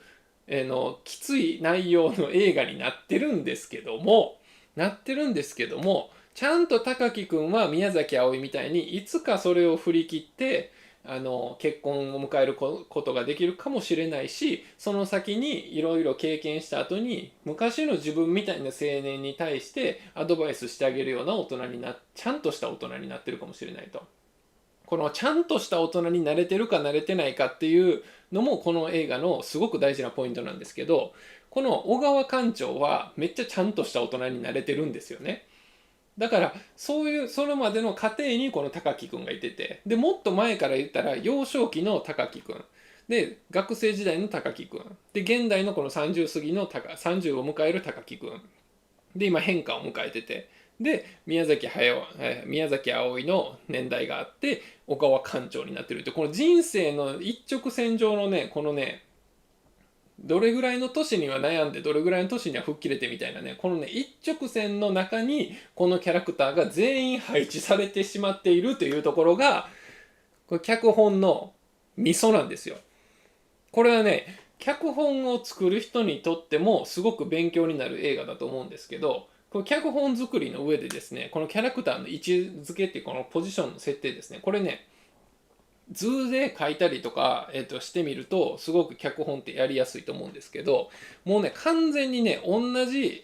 一直線の一つの存在を別のキャラクターに分身にさせてるだけなんですよね。そういう手法があるんですよ。でそれをまあ今回やってるということなんです。で、もう一つ、考えないといけないのはこのヒロインのあかりの存在なんですけど、あかりはもう高木くんよりも早い段階で高木くんの存在はもう日常に変わってるって言ってるんですよね。だから30歳迎える前にもう高木くんは日常としてて、で彼氏ができて結婚してるわけですよ。ほんでなんか今度メルボルンになんか引っ越すっていう話になってるんですよ、映画の中でね。で高木くんの視点で見るとこの映画ものすごく残酷な映画に見えるんですけど、ちゃんとそのあかりみたいにちょっと早くその日常に変えることができた人もいるかもしれないけど、遅くとも宮崎あおいみたいに年とともにですねちゃんとこう過去の傷は癒えてですね前に進む時が来るんだっていうこの救いがねちゃんとこう先が示されているっていうところが、奥山監督がこう作った新しいこの脚本のねもう面白いところなんですよ。で、客観的に見るとものすごくそういう意味で救いのある話になってたなと僕は思っていて、主観的に見ると新海誠的に見るとこの高木君の目線だけでいくとものすごく将来に対しての不安とか過去にも引っ張られて将来にも不安があって挟まれてる状態でかなりしんどい状態だと思うんですよ。でも、長い目線で見たり、客観的に見るとものすごく救いが用意されてるなんかこう優しい物語になってるっていうところがこう奥山監督のねこのメタ視点っていうかね、奥山監督がすごく好きな映画監督に挙げてるリューベン・オストルンドとかチャーリー・カウフマンとかああいうのがやってるようなそのメタ視点で見ると結構優しい物語になってましたよということなんで、皆さんねご安心してくださいというのが、一つの、僕のお話ししたかったことなんですけど、はい、これが奥山義行が加えたものっていう話ですね。はい。でここからが一番僕の今回お話ししたかったことなんですよ。はい。ここからお話しする内容が、一番今回お話ししたかったことなんですけども、とても、ちょっと危険な内容になってまして、僕は今からちょっと大胆な考察をするんですけども、ちょっとこれすごいぞと、自分で思ってしまってる考察なんですけど、ちょっと話すのも怖い内容なんですけど、ちょっと勇気を振り絞ってですねやっていきたいとっていう感じですね。ちょっと休憩しましょう。ちょっと休憩。これはちょっとねちょっと物議醸すぞって感じですね。今イーストさんから、コメントいただいてるんですけど、エリオとつながるゴールデンディスクということなんですけど、星つなぎのエリオってあれ宇宙の話で、ほんまにね結構ねこの秒速 5cm に近いところがあって、結構孤独を感じてる少年が宇宙にね自分の居場所を見出そうとするみたいな話じゃないですか。あれ結構エリオ良かったんですけど、エリオに出てくるねあのゴールデンディスクね。で今回の、この秒速 5cm で出てくるのもゴールデンディスクじゃないですか。そして今回の秒速 5cm でプラネタリウムっていうこの場所がものすごく重要な役割を果たしてるっていう話を今から後でお話しするんですけど、このプラネタリウムっていう要素もこれ松村北斗とプラネタリウムといえばですね、夜明けのすべてという映画がありまして、去年に公開されたんですけど、僕ねめちゃくちゃ感動したすごくいい映画で、稽古目を澄ませてっていう映画を撮った三宅翔監督っていう、もうすごく僕好きな監督なんですけど、三宅翔監督が撮った、夜明けのすべてっていう映画が松村北斗主演でプラネタリウムの話なんですね。で同じようなシーンが出てくるんですよ。これもまた変な縁だなと思って、今年2025年すごいぞと思って、宇宙ブーム来てるぞと思って、ゴールデンディスクつながりもあれば松村北斗プラネタリウムつながりもあるぞみたいな、すごくないとか思って、思ってるんですけど、まあそれはね、あんまり関係はないかなというところなんですけどね。ゴジラ健在ということで、マッスルチコさんから、マッスルチコさんもご無沙汰してます。大変ね、国宝の動画出してから4ヶ月ぐらいですかね。何もしてなかったんです。はい。ゲームばっかりしてました。デス・ストランディング2とかね。はい。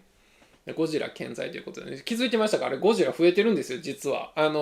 ヘドラを抱えて飛んでるゴジラっていうのを買ってきました、この間。だから、左からインサイドヘッドのビンボンと、僕の大好きなね、ビンボンね。ビンボン来て、ヘドラ来て、ガメラ来て、飛んでるヘドラを抱えたゴジラ来て、54年版ゴジラ、ゴジラマイナス1、ドグードグーということで、仲間がね、実は増えてるんですけど、そんなことはいいんですけど、やっていきますか。はい。はい。これがちょっと今回の一番の、一番メインのネタっていうか、今回の YouTube ライブで一番メインのネタなんですけど、山崎正義全否定説っていうのをちょっとお話ししたいと思ってまして、こちらね、またの名を奥山義行による新海誠殺しと、または、奥山義行による山崎正義殺しということを話していきたいと思うんですね。これはもう私ね、那須尾館長らしい、もうこれ結構大胆な考察になっておりまして、もしね、奥山監督とお話しする機会があればですね、秒速5センチメートルってこういう意味ですよねっていう質問をちょっと投げかけて、うってさせたいっていう思ってるぐらいの、話なんですけど、ただ、これ真実だと思います。真実はこの考察通りだと僕は思います。はい。これね、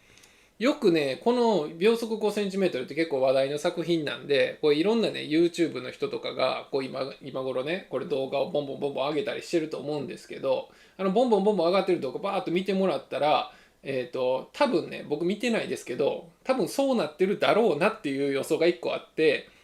アニメ版新海誠版と奥山義行の実写版、これは何が違ったのか、ここのシーンがこういう風に違ってたとか、そういうレベルのね、考察とか、考察っていうほどでもないような、感想みたいなのが、YouTube で今散見されている頃だと思いますけど、その中に本物の考察っていうのはこういう風にするんだぞっていうすごいのを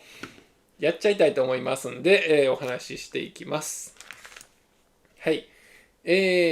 新海誠はワンモア、奥山義行はノーモアということで、お話ししていきたいと思うんですけど、これ実写版秒速 5cm をもう見た方はよくわかると思うんですけど、やっぱりね、こう、言葉にできないような、なんかこういう、なんか形にできないような感動っていうかね、感動はするんですよ。感動はするし、泣けるっていう人も多いと思うんですけど、でも打ちのめされたっていう意味の感動とかも含めてですね、すごく感動の量は多いんですけど、それがどういうふうに感動したのかって聞かれればですね、これね、言葉に非常にしにくい作品だと思うんですよね。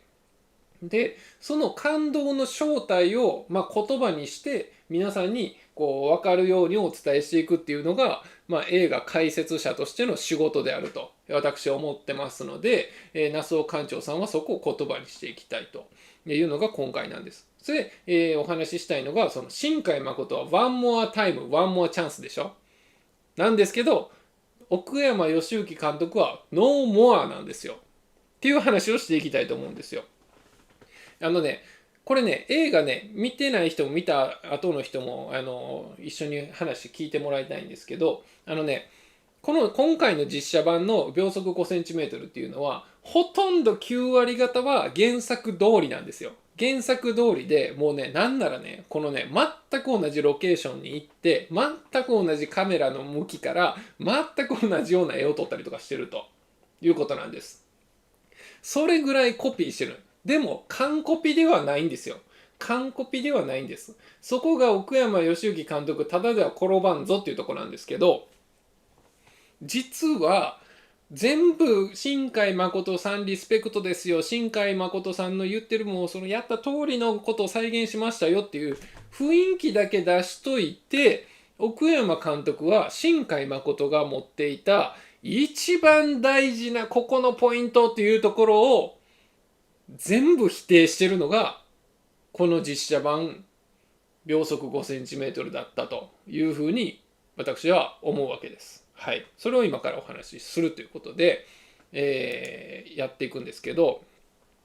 このために、この奥山義行監督が新海誠をね、新海誠殺しをやるためにどんなことをしたのかというと、まずね、そのための小道具として用意したものがあって、奥山、義行監督によるこの新海誠殺しの武器ね、右手に持ってる武器は右手に持ってる武器は小惑星 1991EV っていうのが出てくるんですよ。で、これ原作になかったんですよ。で、ボイジャー1号2号っていうのが出てきます。このボイジャー、この 1991EV っていう武器とボイジャーっていう武器を持ってですね、新海誠の首ブスーって X 字にブーッと刺すのが奥山監督流なんだなということなんです。これね、今のとこね、皆さんね、聞いてて何のことか全然わからないと思うんですけど、それちゃんと説明していきますんで安心してください。はい。で、まず、1991EV ってこれなんだっていうことなんですけど、昔にちょっと一昔前に流行った地球滅亡説みたいなもんでして、1991EV という名前の小惑星が、もしかしたら地球に激突するかもしれないよっていう話になってたんです。で、これが、激突する日がですね、2009年に激突して、で、それ激突すると地球はこうアルマゲドンみたいになって、もう滅亡するんじゃないかと。いうふうな、一種の、なんていうかな、都市伝説みたいなもんで、ノストラダムスの大予言みたいな感じで、もしかしたら 1991EV が地球に激突して地球を滅ぶんじゃねみたいな話になってたんですよ。っていうのがこの映画の中で出てきます。もう一つはボイジャーなんですけど、ボイジャーにこのね、ゴールデンディスクっていうね、さっき言ってたことがあるんですけど、これはね、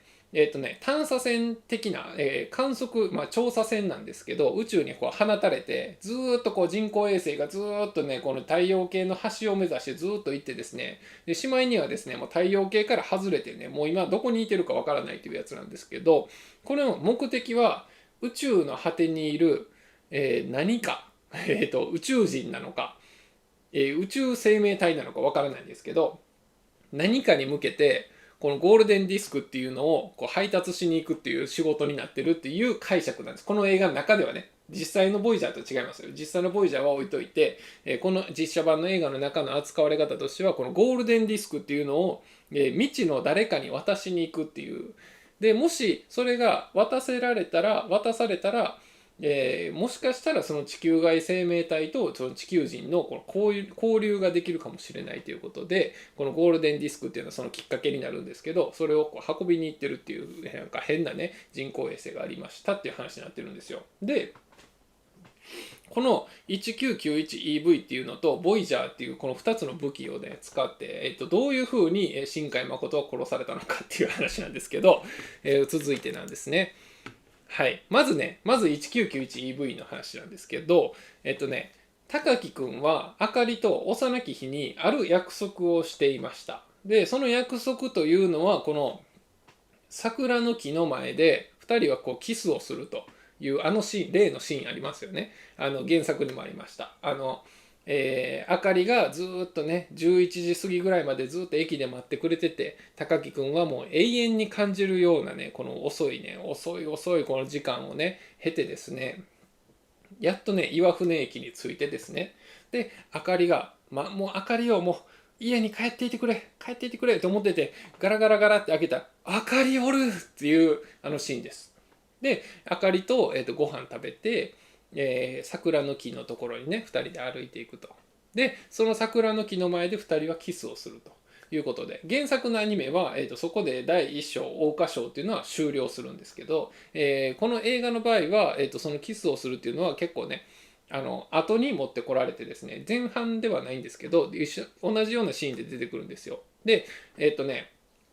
出てくるんですが、さっき言ったようにその9割ぐらいは新海誠がやったことをコピーしてるんですけど、1割ぐらいで反撃してるっていうのが奥山監督だっていう話なんですけど、ここからの話で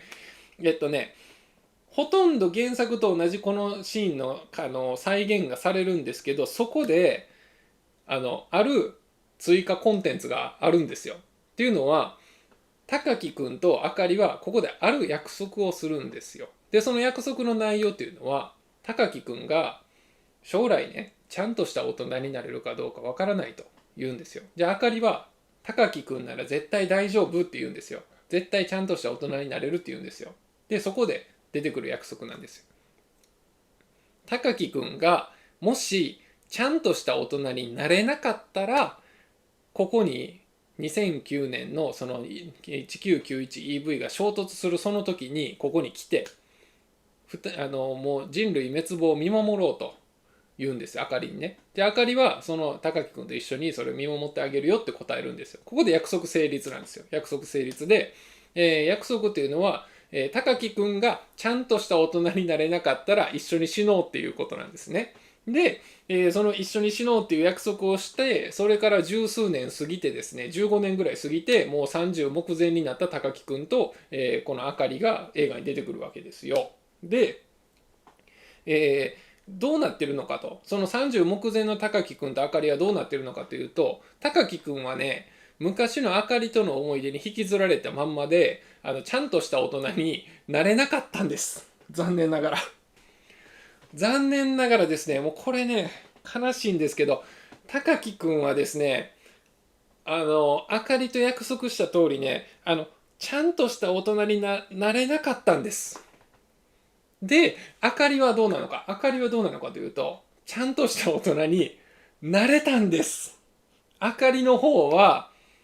ちゃんとした大人になれたんです。高木くんの方は、もう30目前になってるのに、もう小学校の時の同級生のことも好きでも今でも引きずってますっていう、ちゃんとした大人になれなかった男なんです。で、映画の中でその2009年3月26日小惑星が衝突するとされてる日に、その約束を思い出した高木くん、そしてその約束をもう覚えてるあかりはいるわけですけど、そこにね高木くんはね行くんです。この場所に、その人類滅亡のためにね、もうちゃんとした大人になれなかったから、あかりにもう一度会いたいからあの場所に行くんです。でもね、あかりはこれバスに乗ってるんです。バスに乗ってるんです。行かないんです。行かないんです。全然行かないんです。で、ここがね、ポイントになってるんです。だからこの2009年3月26日世界の終わりにこう2人は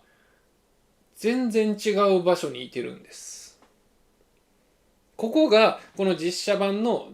秒速 5cm のもう最大級ぐらいに心にグーってくるとこなんです。高木くんがこの桜の、思い出の場所に桜の木のところに行ってね、後ろに振り返ってあかりいるのかと思って振り返ったらいないね。あかりは全然違う場所で旦那さんと待ち合わせしてて、手つないで家に帰ってるんです。悲しいんです。高木くんはわざわざ仕事終わりに岩船駅まで雪の中行って思い出の場所に行くんですが、あかりがいないんですっていうシーンがありましたということで、これ一つのポイントになってまして、もう一つボイジャーなんです。ボイジャー、今の 1991EV の話ね。でボイジャーなんです。これも、奥山監督が、使ったもう一つの武器なんです。これはボイジャーっていうのはね、この映画の中で1号2号っていうのがありまして、このねぐるーっと回ってピューっていってるでしょ。このピューッといった上がボイジャー2で、下がボイジャー1。これNASA の画像から撮ってきたんですけど、ピューンといって同じルート行ってるのに、途中から1と2が違う道に行ってるんです。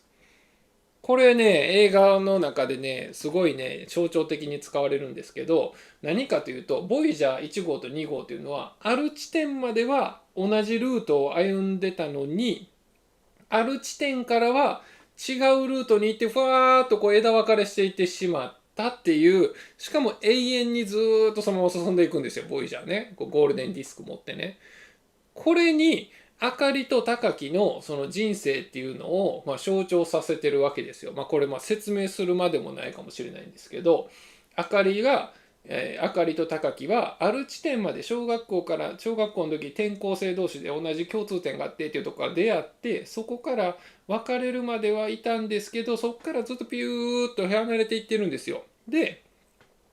そこでね、高木はもう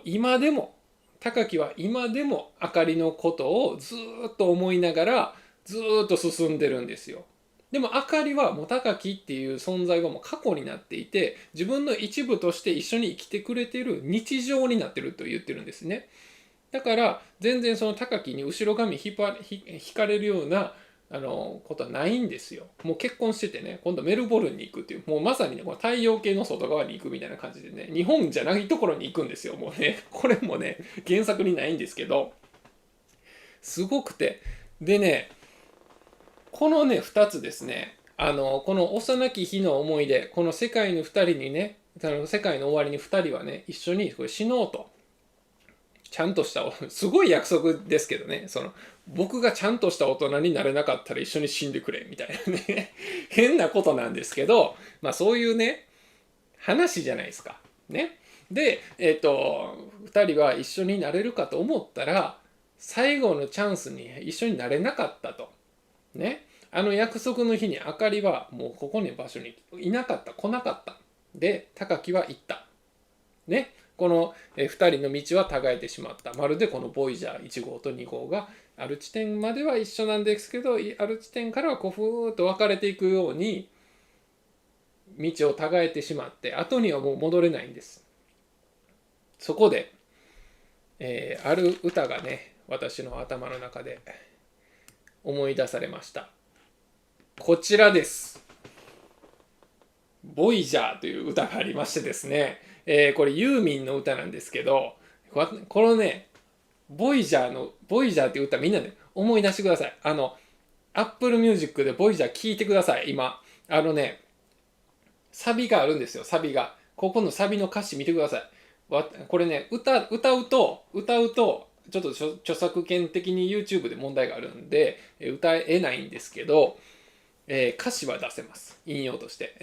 私があなたと知り合えたことを、私があなたを愛していたことを死ぬまで誇りにしたいからっていうのを何度も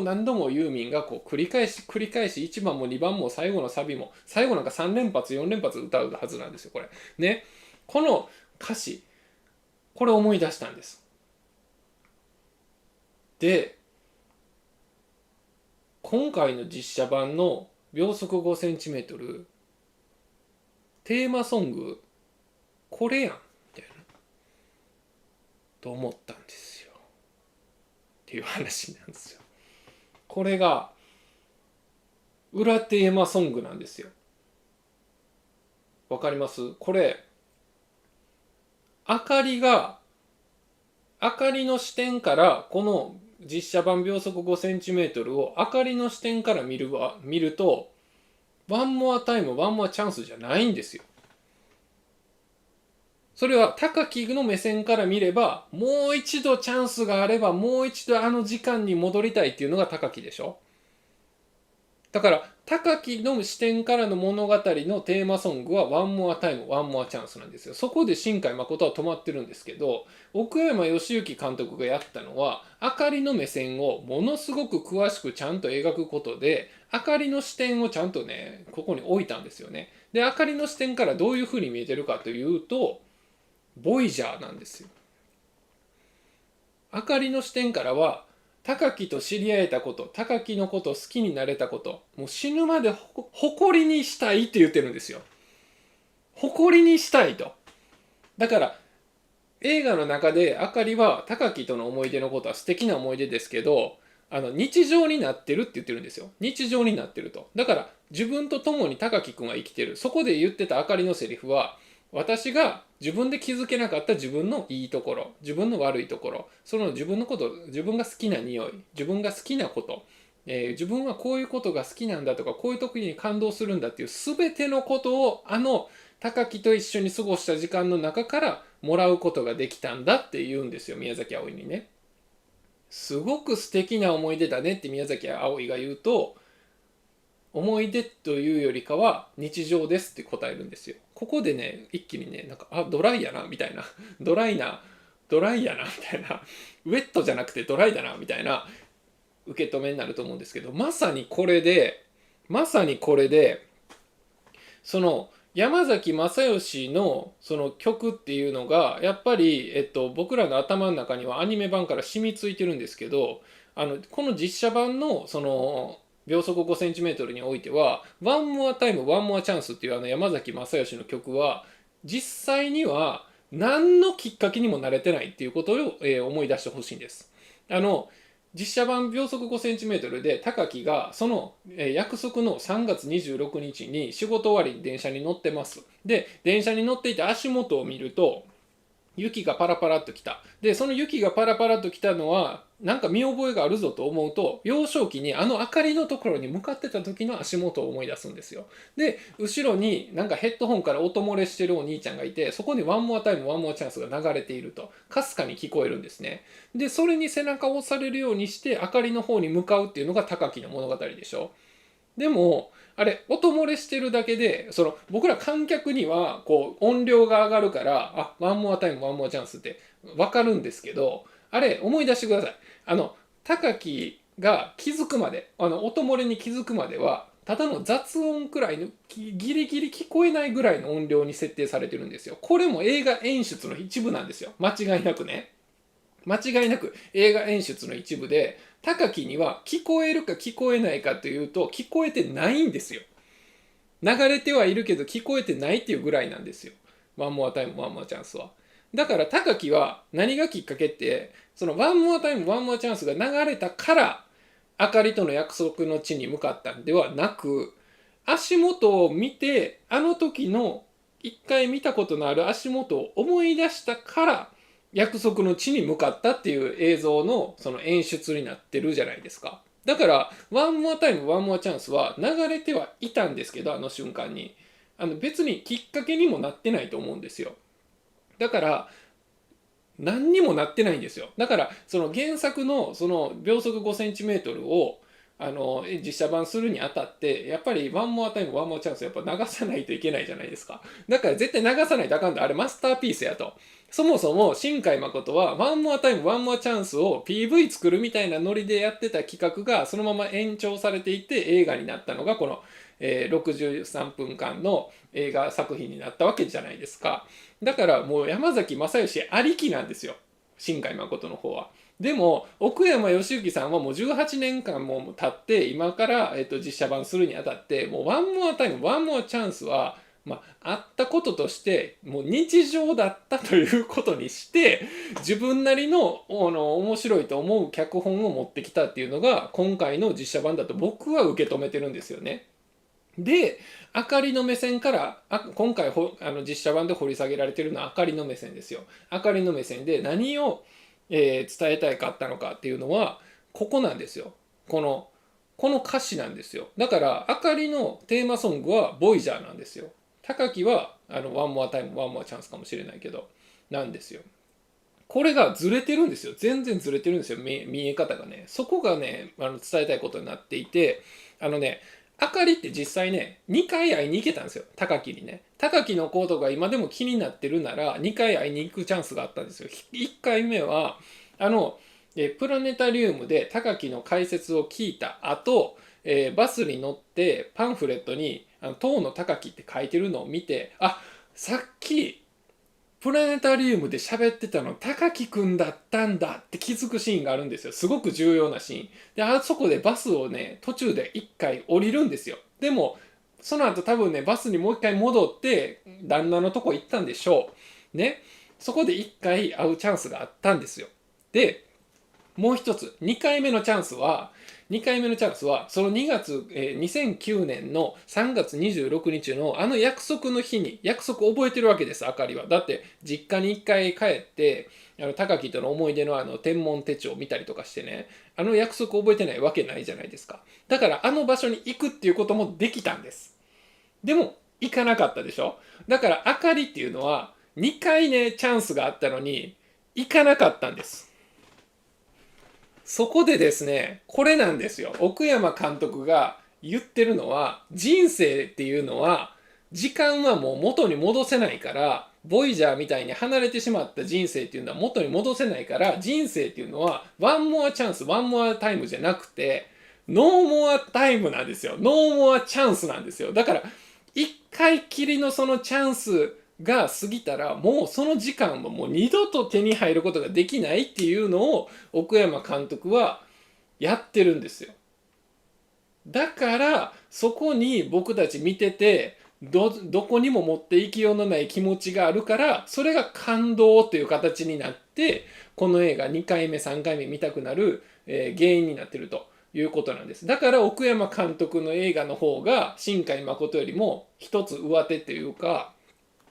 一つの目線から見れば新海誠はすごく一人の主人公を掘り下げて作るのはうまかったんですけど、一方で奥山監督がやったのはそれを踏まえながら、もう一人あかりというキャラクター、ヒロインのキャラクターの目線をしっかりやることで、この双方からのものの見え方をやるっていうことで、人生はノーモアタイムノーモアチャンスなんだということをやってるんです。なぜかというとあかりはワンチャンスじゃなくてツーチャンスあったんですよ。あかりにはツーチャンスあったんですけど、そのツーチャンスとも高木に会いに行かなかったんですよね。だからあかりはもう前に進んでるんですよ、日常になって。でも高木は今でもあかりにあかりとの思い出の中のあかりに後ろ髪引かれてるんですよ。思い出の中のあかりはあの時で時間が止まっていて、今はもうねもう30手前になって結婚するぞっていうあかりがもういるんですよ、実際にね。これぞ人生なんだと。人生はノーモアタイムでノーモアチャンスなんだと。でも前に進むしかないじゃないですか。時間っていうのは不可逆的なもんで元に戻せないから前に進むしかないじゃないですか。だから最後の、ここでエンディングのあのシーンになってくるんですよ。だから今のところはね、これ映画見てる人はね、みんな思うと思うんですけどね、これね、残酷すぎんひんみたいな、残酷すぎるぞみたいな、思う人多いと思うんですけど、実はちゃんと奥山監督は救いを用意してるんだっていう話を、この次ですね、ゴールデンディスクのところでお話ししたいと思いますっていうことなんですけど、ゴールデンディスクの正体いきたいと思いますね。はい、ちょっと水飲ませてください。この考察やばいぞこの考察やばいぞ。いやーもう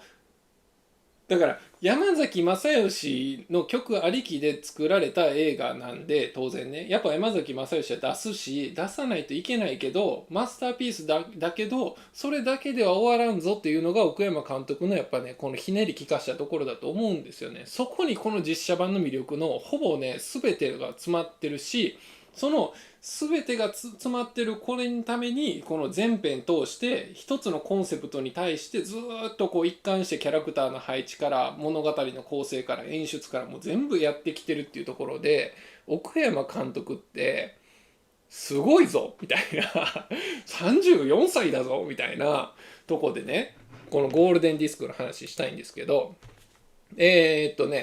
まあ今のとこですね、この奥山義行がね、この実写版にあたってこういろいろ増やしたことがあるんですけど、この新海誠をね、ぶち殺すためにですねいろいろ増やしたんですよ。新海誠殺しを行うために。で、その新海誠殺し、その山崎正義全否定をやるっていうところで、語ってきたんですけど、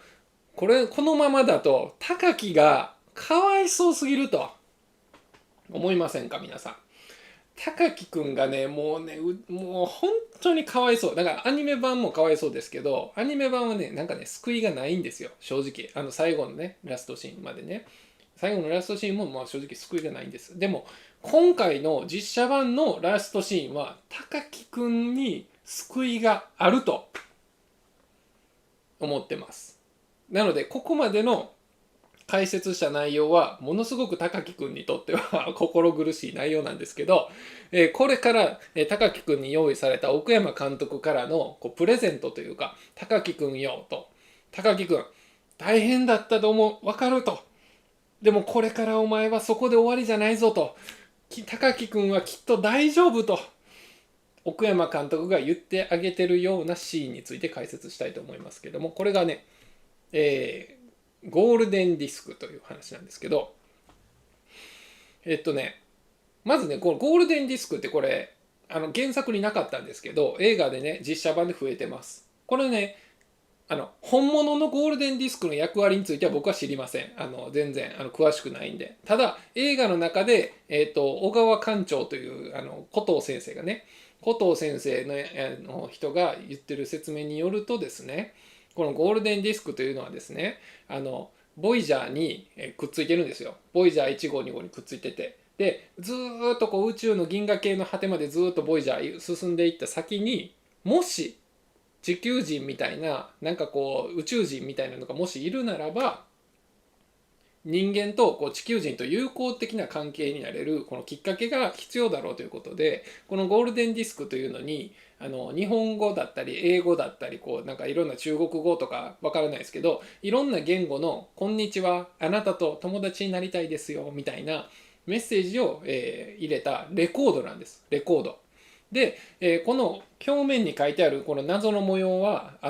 このレコードの再生方法が書いてある説明書になってるんですよ。だから宇宙人さんがこのゴールデンディスクを受け取った時にね、あ、これで地球人の存在が認知できたぞと、地球人と友好的な存在になれるかもしれないぞっていうきっかけになるかもしれないという話なんですけども、このねゴールデンディスクの存在がこの実写版秒速 5cm においてすごく重要な意味を果たしていて、これがね高木君にとっての救いだと僕は思うんですよ。っていうのもプラネタリウムのシーンが最後クライマックス来るんですけど、プラネタリウムのシーンが最後クライマックスに来るんですけど、そこでですねこのゴールデンディスクについての説明がその高木君自らによって説明されるシーンがあるんです。それをそこにいるとは知らずに明かりが消えているっていうシーンですね。そこでねこのねゴールデンディスクね、このねまだ見ぬ誰かに届けというこの願いを託されてボイジャーはずっとゴールデンディスクを持って宇宙の果てを目指しているっていう説明があるんですよ。そこでね私ねピンときました。はい。まだもうちょっと残酷なところが続くんですけど、このプラネタリウムっていうこのモチーフに関してなんですけど、プラネタリウムっていうのはね本物の星ではないんですね。まあ、当然なんですけど、プラネタリウムっていうのは嘘なんですよ。だからただのスクリーンに投影された本物っぽいかもしれないけど嘘の星なんですよね。だからそこに星はいないんです。これポイントになっていて、プラネタリウムはこれ嘘の星じゃないですか。でも、この物語の中でこの主人公東野高樹にとっての星っていうのは明かりのことなんですよ。明かりっていうのは名前がね明るいから明かりっていうこういうくだりも映画の中でありましたけど、光ってる存在なんですよね高木にとっては。だから高木はそんななんていうかな、自分は明るい性格だとかはなくて、明かりと一緒にいると僕も明るくなれるとかっていうセリフが映画の中で出てくるんですけど、やっぱり高木にとっての明かりっていう明かりは星だったんですよね。それを追いかけるこの人生がこの30年間高木の中であったんじゃないかというふうに、このプラネタリウムと、このね、星っていうモチーフから出てくるわけなんですよ。でその高木にとっての星は明かりだった。でもプラネタリウムっていうのは嘘の星なんで、そこにはその、本物の星は高木には手に入らないっていうモチーフのその意味合いになってくるんですよね。だから高木は30年間ずっとね、30年間というか、あかりと別れてからの15年間ずっとあかりを探してるんですよ。ずっと探し続けて、あかりともう一度再会したいと思い続けて、いつでも探しているよ状態を15年間ずっと高木くんやってるんですよ。で、15年後たどり着いた30歳を迎える時にたどり着いたのがこのプラネタリウムの仕事なんですね。で、そこで初めてのその解説の仕事で人前に出るっていうところにそこに明かりがいるんですよ。そこに明かりがいるのにそれが手に入らない。つまりプラネタリウムっていうのは嘘の星で本物の星は高木の手には入らないという、象徴的なこのシーンになってるんですが、そこでですね、このまだ見ぬ誰かに届けるディスクであるっていう解説を高木が、自ら、説明するシーンが来るんですよ。この、ゴールデンディスクというのはずっと長い年月ずっとこのボイジャーっていうのは宇宙空間を漂いながらこのまだ見ぬ誰かにこのゴールデンディスクを渡そうとしてるわけですよね。このまだ見ぬ誰かっていうのがポイントでして、この誰かっていうところですね。これね、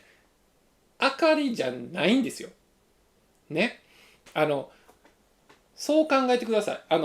高木にとって、高木は今までのこの明かりと別れてからの15年間、ずっとゴールデンディスクを持って、これ明かりに渡そうと思うんですけど、この明かりに渡そうと思ってた15年間は、これ実はこれ叶わなくてですね、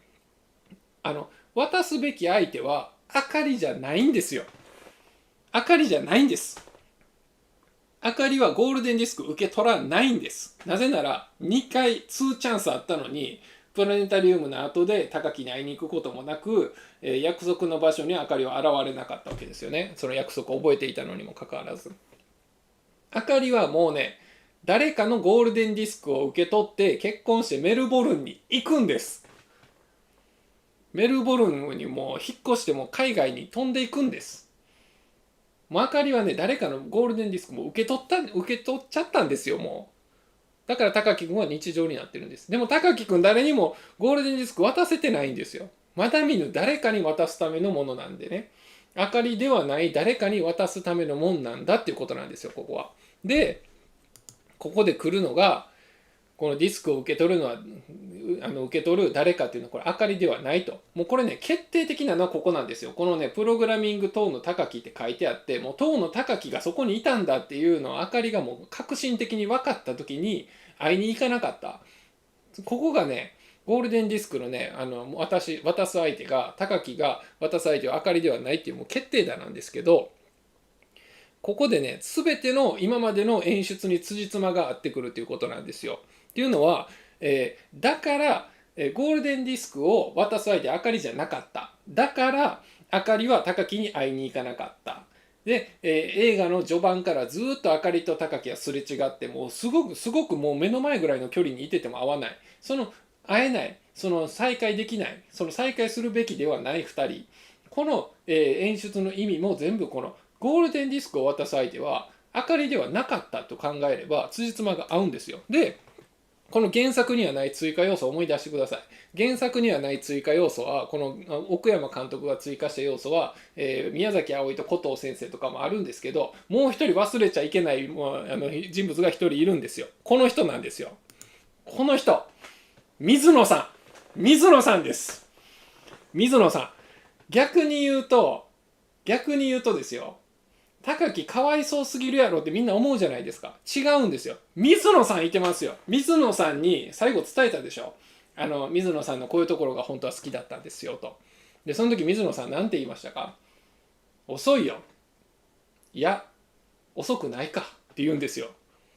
水野さんなんですよ。だから高木くんがずっと15年間もうあかりにゴールデンディスクを渡そうとしてた。でもあかりじゃないんですよ。渡すべき相手は水野さんだったんですよ。で、この水野さんにこの好きだったっていうところを伝えた後、本当にそのゴールデンディスクを水野さんに渡す。だからつまり水野さんともう一度距離が詰まってもう一度水野さんと始まることになるのか、また水野さんは水野さんで別のゴールデンディスクを受け取ることになって、高木はまた水野さんでもないあかりでもない誰かと結ばれることになるのか、それは分からないんですけど分からないんですけど分からないんですが、そのゴールデンディスクを受け取るのは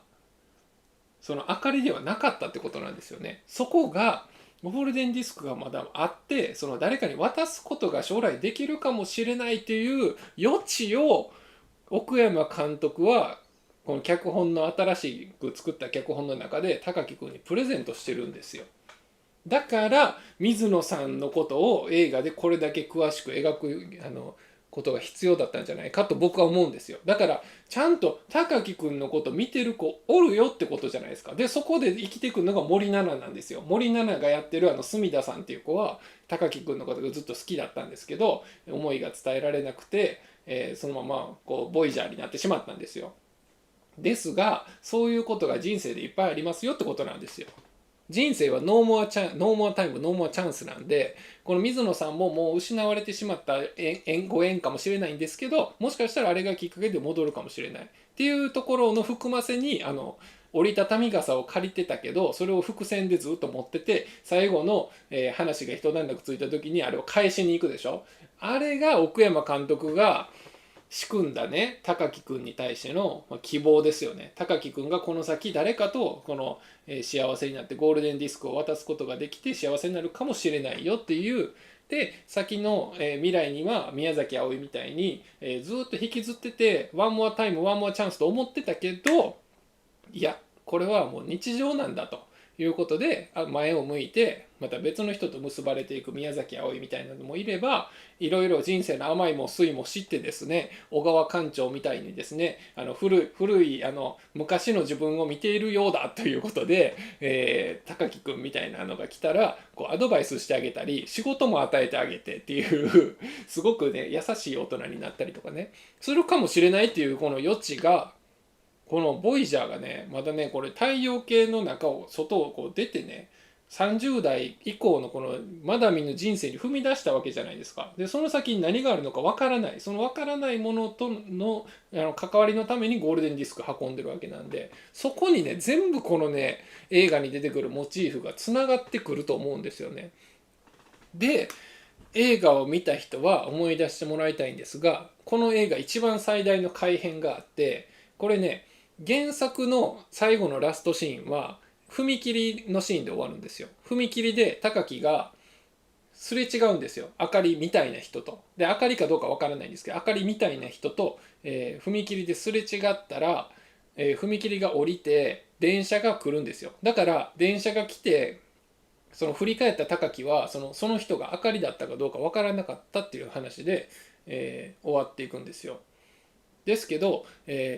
映画版の実写版のエンドは同じく踏切で終わるんですけど、ちょっとニュアンスが変わってて、高畑充希が演じているもう完全にあかりが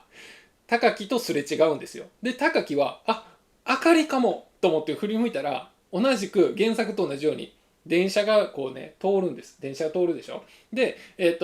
左からまず電車ボーンと来てガタンガタンガタンガタンって来て、で右から電車がボーンって来てガタンガタンガタンガタンで全部過ぎました。じゃあ明かりいませんでした。で踏切が開いた。そこからが改変なんですよ、実写版で追加されたポイントね。高木はその後踏切が開いた後ね明かりの影を追うことができたんですけど追わなかったっていう終わり方になってるんですよ。わかります？だから原作はそこまで描かれないんですよ。そこまで、どっちになったかも描かれないんですけど、実写版のこの高木くんはその踏切が開いたらそこに明かりがいた。でその明かりを追いかける、だからつまり過去を追いかけるっていう選択肢が目の前にある。でもそのまま前に進むっていう未来に進んでいくっていう選択肢がある。このどっちを取りますかっていう状態に最後になって、過去を振り返らずに未来の方に進むっていう方に高木くんは歩き出したみたいな感じで実写版の終わり方は終わっていくんですよ。だから最後のエンディング踏切の時のニュアンスが変わってて、高木はもう過去を振り返らずに前に進んでいこうっていう気持ちに変わってるんですね。でその直前のこの水野さんのシーンでしょ、つながってくるじゃないですかね。だから実写版の方が救いがあると思うんですよ。アニメ版の方は、いつでも探しているようで、探し続けてピューと終わっちゃうんですけど、何にも見つからなくて。実写版の方は、水野さんとも、ある種和解することができ、あかりとすれ違っても、あかりを追いかけることもなく、高木くんはこう前に進んでいくことができたんだと。ボイジャーですよね、まさに。そういうことになっていたんじゃないだろうかというのが、私のねこのラストの解釈ということなんですけど、このゴールデンディスクっていうところに込められたもうこれ希望ですよね。だからゴールデンディスク自体がこれ人類がそのボイジャーに託した希望じゃないですか。この未知の生命体との架け橋になってくれっていうこの願いを託したゴールデンディスク、そういうようなものにその高木くんの未来に高木くんは今は分からないと思うけど将来分かるかもしれないこの希望みたいなところをね、高木君はちゃんと持ってるんだよっていうところをちゃんとこの映画の脚本でね入れ込んでるというところが奥山監督のね、これもしかしたらその奥山監督が発想したんじゃなくて脚本書いてる人の方が発想してるかも分かんないんですけど、この実写版の秒速 5cm がそのアニメ版を上回ってる部分なんですよ。だからアニメ版単体と実写版単体と見比べた時に僕実写版の方がねもはやねクオリティ高いと思うんですよ。それはね原作のファンのことを裏切るつもりはないんですけど、原作は原作でいいんですけど、やっぱり最後の歌の演出とかすごいんですけど、でもやっぱりね希望がある方がねなんか前に進んでいけそうな気がするじゃないですかね。もう人生ノーモアチャンノーモアタイムノーモアチャンスと言ってもですね、また先に何かあるかもしれないと思わないと人生って前に進んでいけないじゃないですか。そんな感じでボイジャーみたいにずっとノロノロと進んでいくのが人生でしょ。でいろんな人とこう交わったり交わらなかったりもう永遠に離れたりとかしながらっていうのがその不可逆的なもう後に戻れない時間軸の中でずっと進んでいくっていうのが人生だっていうのがこの奥山監督がこの実写版秒速 5cm に入れたメッセージなんじゃないかと思いましたっていうことなんです。はい、以上なんですけどもね。はい、ちょっと水飲もう。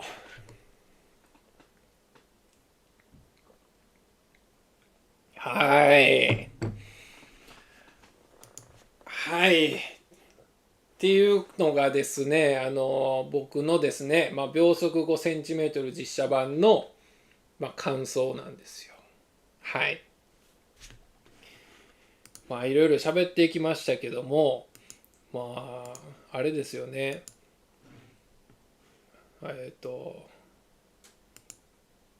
れか。やっぱりね奥山義行監督がカルト的な人気があると言っても過言ではない新海誠の誰でも知ってる秒速 5cm を、やっぱりこう映画化を実写化するっていうのにあたってやっぱり普通ね新人なんで奥山監督ってメジャー映画を撮ったの今回初めてじゃないですか。だからこの奥山監督ってねものすごくね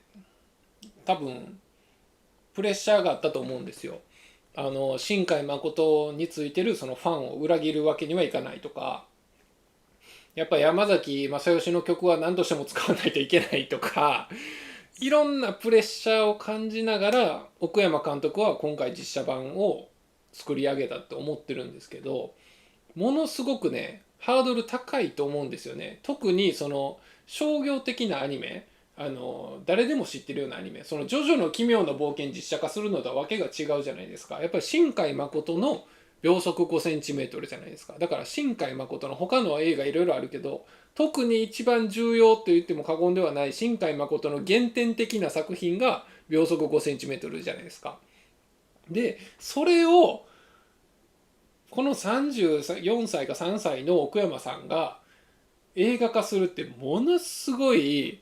そのプレッシャーだと思うんですよ。そのプレッシャーをね含んで映画化するのにもかかわらずちゃんとねその新海誠を殺しに行くっていうところのスタンス、それがもう素晴らしいと思います。かっこいいです。やっぱアット・ザ・ベンチを映画館で見に行ってトークショーで奥山さんをこれ拝見した時にね、なんかすごいただならぬ空気を感じたんですけどね、この人ですごくなるぞみたいな、ほんだら言ってる間にもう秒速5センチメートルの CM が始まって、まあ、今回公開になったんですけど、やっぱりね、この人すごいぞと思いましたよ。あのこの脚本の作り方とかね、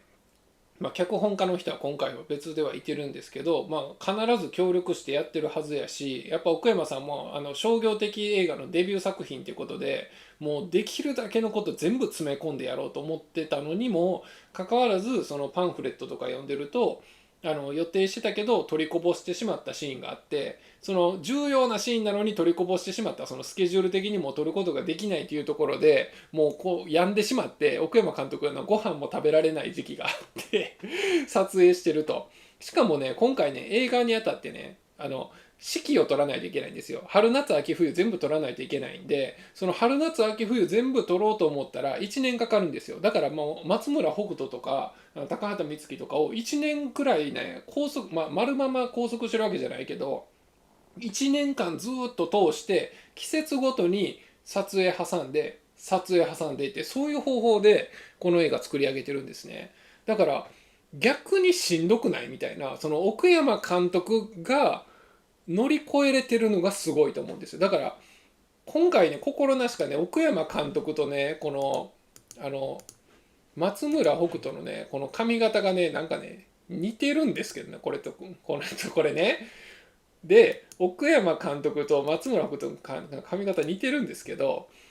松村北斗がやってるその高木というキャラクター並みに奥山監督心をグーッとこう絞り上げるようにして、グーってこうプレッシャー感じながら、でも新海誠は殺したいみたいな、ブチューみたいな映画なんですよ。だからめちゃめちゃかっこよくて、この映画ただの泣ける映画とかただの恋愛映画とか、なんかカップルがなんか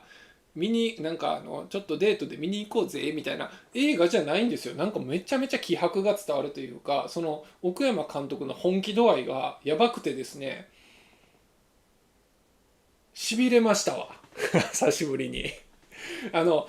リサンイル監督のその国宝とはまた全然違う意味で、このもうほぼ同い年の私なんかはもうものすごく勇気をいただきましたわ。もうこんなね、業界のレジェンドですよ、新海誠って。それをね殺しに行くっていうね、もうやってくれたなと思いますわ。ほんまかっこよかったです。本当に良かったと思います。本当に良かった。だから奥山監督じゃないとここまでの実写化にはならなくて、ただの月並みななんかただの実写化になってたかもしれないんでね、もうすごいなと思いました。だから秒速5センチメートルのアニメ版は僕あんまり、だから冒頭に言ったようにクオリティものすごく高くてすごく評価はしてるんですけど、あんまり好み的に好きじゃないんですけど、それはね、終始一貫して高木くんがうじうじしてて、最後にね、いつでも探しているよって探し続けてずーっともうこのまま終わっちゃうところなんですよね。なんかそこに何かないんかいみたいな。奥山監督はちゃんとこうゴールデンディスクに託してね、高木くんのこれからも描いてるし、その高畑充希が演じてるそのあかりが、まあ、原作ではもうね絶対的ヒロインみたいな感じで、もうなんか想像の中のなんか理想の彼女みたいな位置づけで出てくるのに対して、その実写版は本当にね地に足のついた、もう本当に30手前の地に足のついたしっかりした女性に成長してて、高木くんのとの思い出も乗り越えて高木くんの存在に感謝しながら新しい幸せに歩んでいくみたいなね、また別のストーリーが走ってるわけですよね。でそのお互いのその高木君とそのあかりのストーリーの延長線上に、そのちゃんとね大人、そのちゃんとした大人、そのちゃんとした大人っていうのもキーワードなんですよ。そのちゃんとした大人になれなかったらとか、ちゃんとした大人になれるよとかセリフがいっぱい出てきますよね。だからちゃんとした大人がちゃんとこの映画の中に用意されていて、その宮崎あおいがやってるのと、ドクターコトー先生がやってるのがちゃんとした大人の位置づけ出てくるじゃないですか。あと職場の先輩とかね、だから高木くんの周りにはすごく優しい人がいてて、でもその優しい人たちも30過ぎぐらいの時には高木くんと同じような悩みを抱えていたのかもしれないですねっていうのが、この秒速 5cm 実写版の、含んだニュアンスですよね。本当に良かったと思います。すごい良かったと思います。もうね、結構良かったと思います。本当に。秒速 5cm の実写版はもうこれね、ぜひ見ていただきたいと。ぜひ見ていただきたいと、思います。はい。以上が解説なんですけど、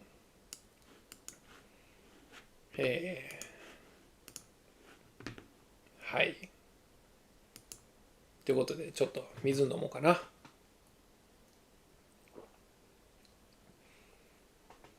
こんばんは。告知を見逃してしまっていましたというコメントいただいたんですけど、大丈夫ですよ。アーカイブ残りますんで、全然大丈夫ですよ。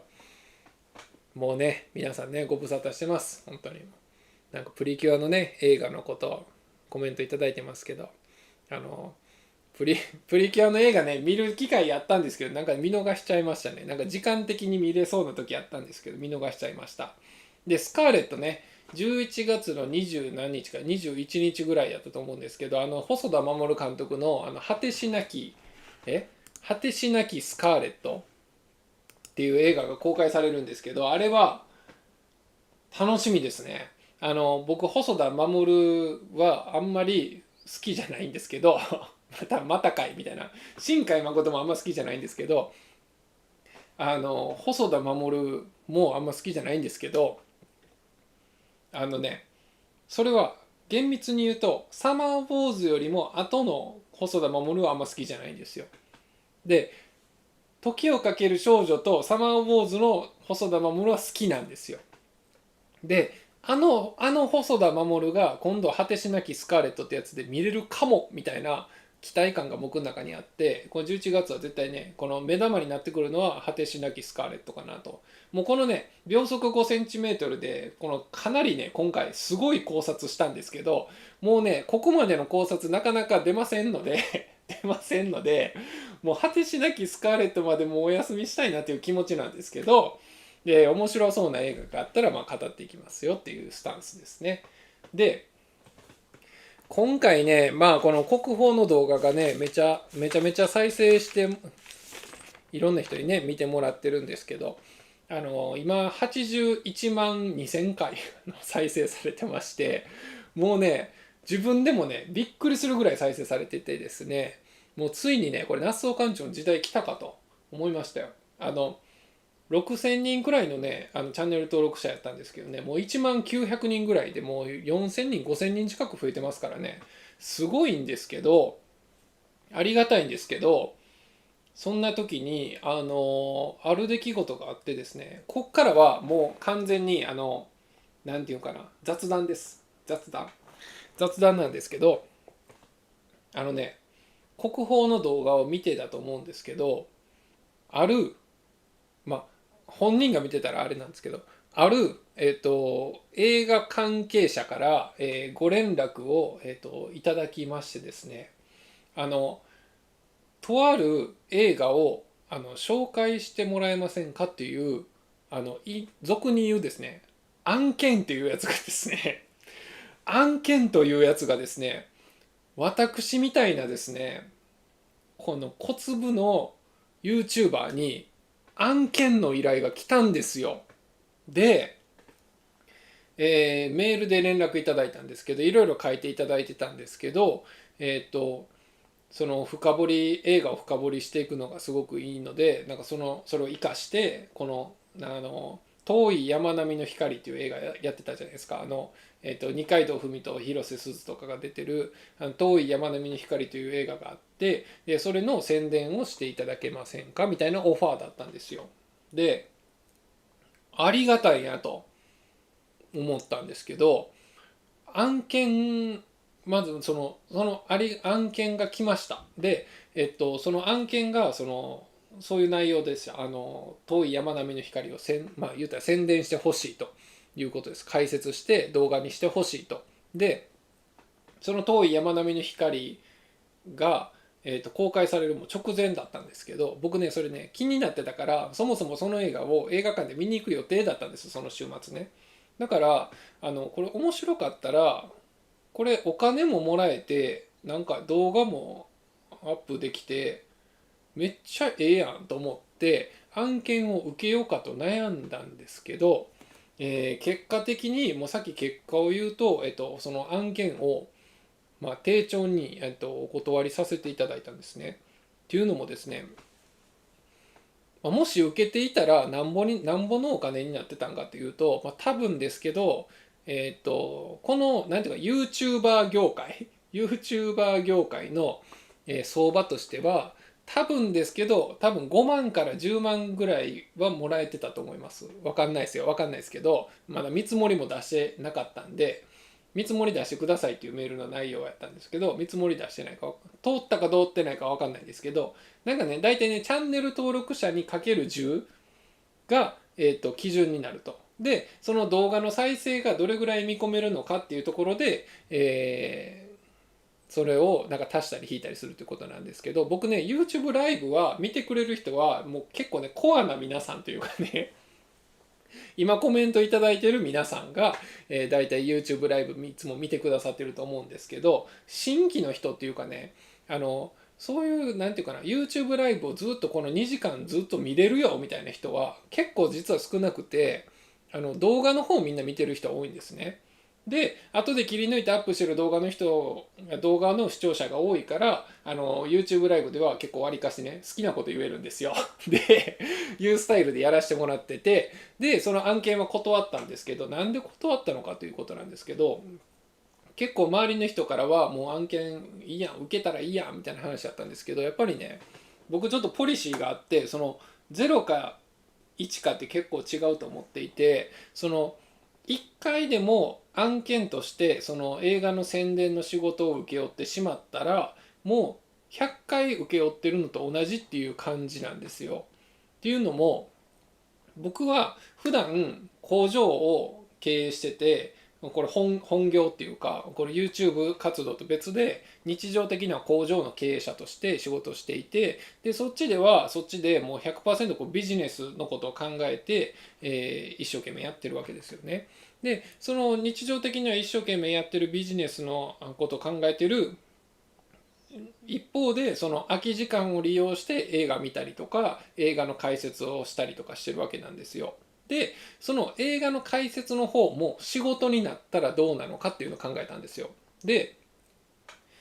映画の解説の方もその仕事にしちゃうと、やっぱり日常的に仕事のことを考えてて、週末とかそういう空いてる時間も映画見ながら仕事のことを考えないといけなくなっちゃうじゃないですか。そうなるとちょっときついなっていうのが一つあるのと、もう一つは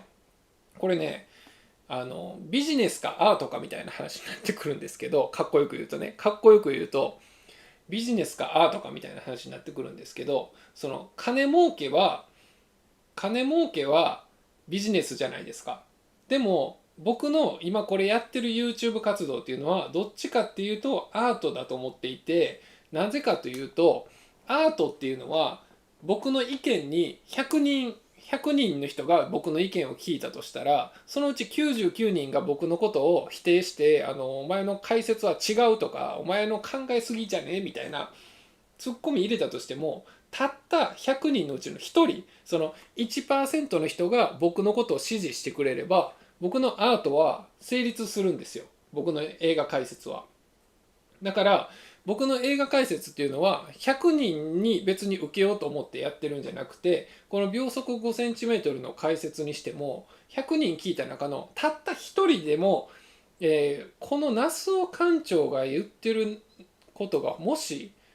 本当だったら、この考察が当たってれば秒速 5cm ってめちゃくちゃ面白いぞと思えるきっかけになるかもしれないじゃないですか。それを僕はやりたいんですよ。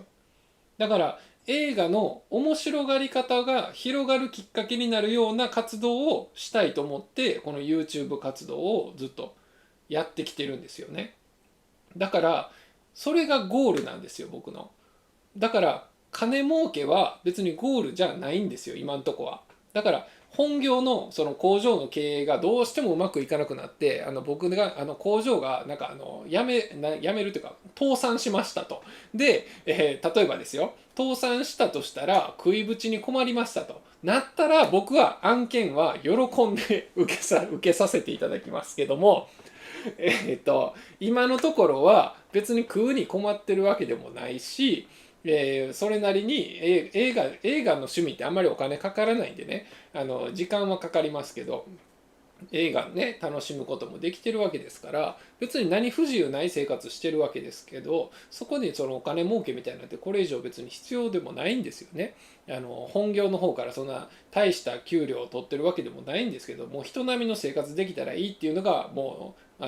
僕の感覚なんですよね。だからその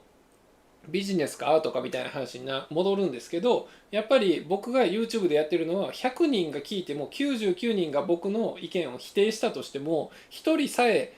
支持してくれれば、僕のこの YouTube 活動っていうのは十分に成り立つんですよ。それでも多いぐらいだから、国宝の動画81万2000回再生されてるけど、81万2000人の人が僕の意見を支持してるわけじゃないじゃないですか。まあ、コメント欄見てくださいよ。ひどいですよ。お前の考えすぎじゃとか、国宝はそんな映画じゃないとか、なんか何をどう見たらそうなるんとかわからないとか、いろんなコメントも来るんですけど、その通りで、81万回再生されてたら、それは81万通りの意見あるわけですよ、その僕の感想に対してもね。でもそれが映画の楽しみ方を深めるっていうことじゃないですか、やっぱりね。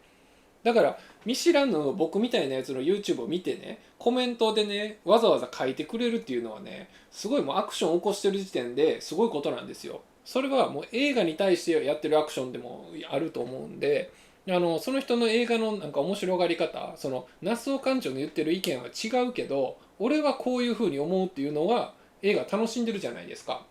だからそれでいいんですよ。それでいいんですよ。でも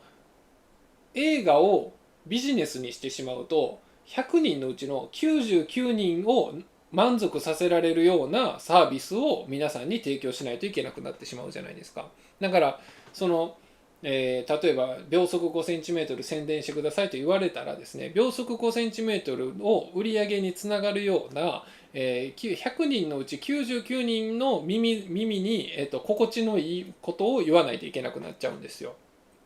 だから僕はそれは嫌なんですよね。だから面白くない映画の場合は面白くないのに宣伝しないといけなくなっちゃうんですよ。だからもうやりたくないと思ったんですよ。だから1個映画の紹介したら5万円とか10万円とか知りませんけど、その報酬をいただけるのはありがたいことなんですけど、それがやっぱり映画業界のこの活発になっていくっていうその原動力の一つに、ね、なるっていうのも分かるんですけど、でも僕はやっぱりあくまでなんか今のところはですけど、なんかアウトローとして映画解説者をアウトローとしてやっぱりやっていきたいっていうところで、やっぱりその業界の関係とかやっぱ憧れるところも実際はあっても欲しいとは思わないし、やっぱりなんかそういうのが集まる場所、コミコンとかああいうところに行きたいっていうのもあんまないんですけど、やっぱりなんかもう純粋な映画オタクとして、映画の面白がり方を広げていくっていうことに何かこうできることがあればっていうところに関しては、別にお金をもらわなくても、まあ、十分やっていけると思うんで、今のところは今の現状の考えですけど、そういう、映画をこの動画にすることでお金をいただくみたいな、そういう案件みたいなのは、ちょっとお断りをしてるんです。はい。で、今までもね、ちょこちょこね、案件の依頼みたいなのが来てたんですけど、今回結構ね、ちゃんとした案件の依頼みたいなのが来て、オファーかけてくれたことにはすごく感謝なんですけど、まあ、お断りさせていただいたんですよ。で、他にもなんか試写会のお誘いとかいろいろ来るんですけど、別に映画を見に行くのにそんなにお金もかからないんでね、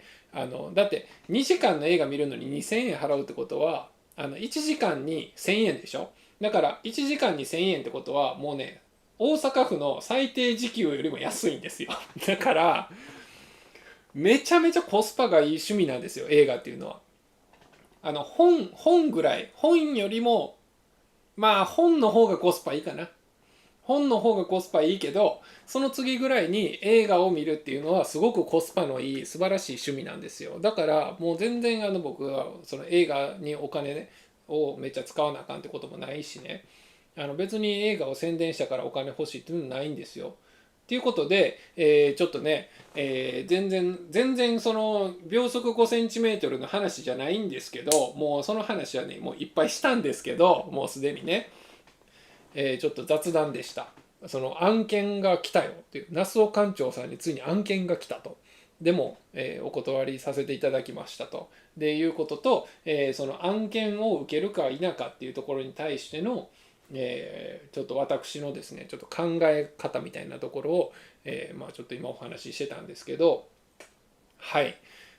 まあそんな話はまあいいんですけど、とりあえずね秒速5センチメートルね見てください皆さん、実写版の方、原作見てても見てなくても OK です。で、原作見てても見てなくても実写版見てても見てなくても僕の動画を見ても OK です。はい。表現の映画なんでね、結構ねリテラシーの高い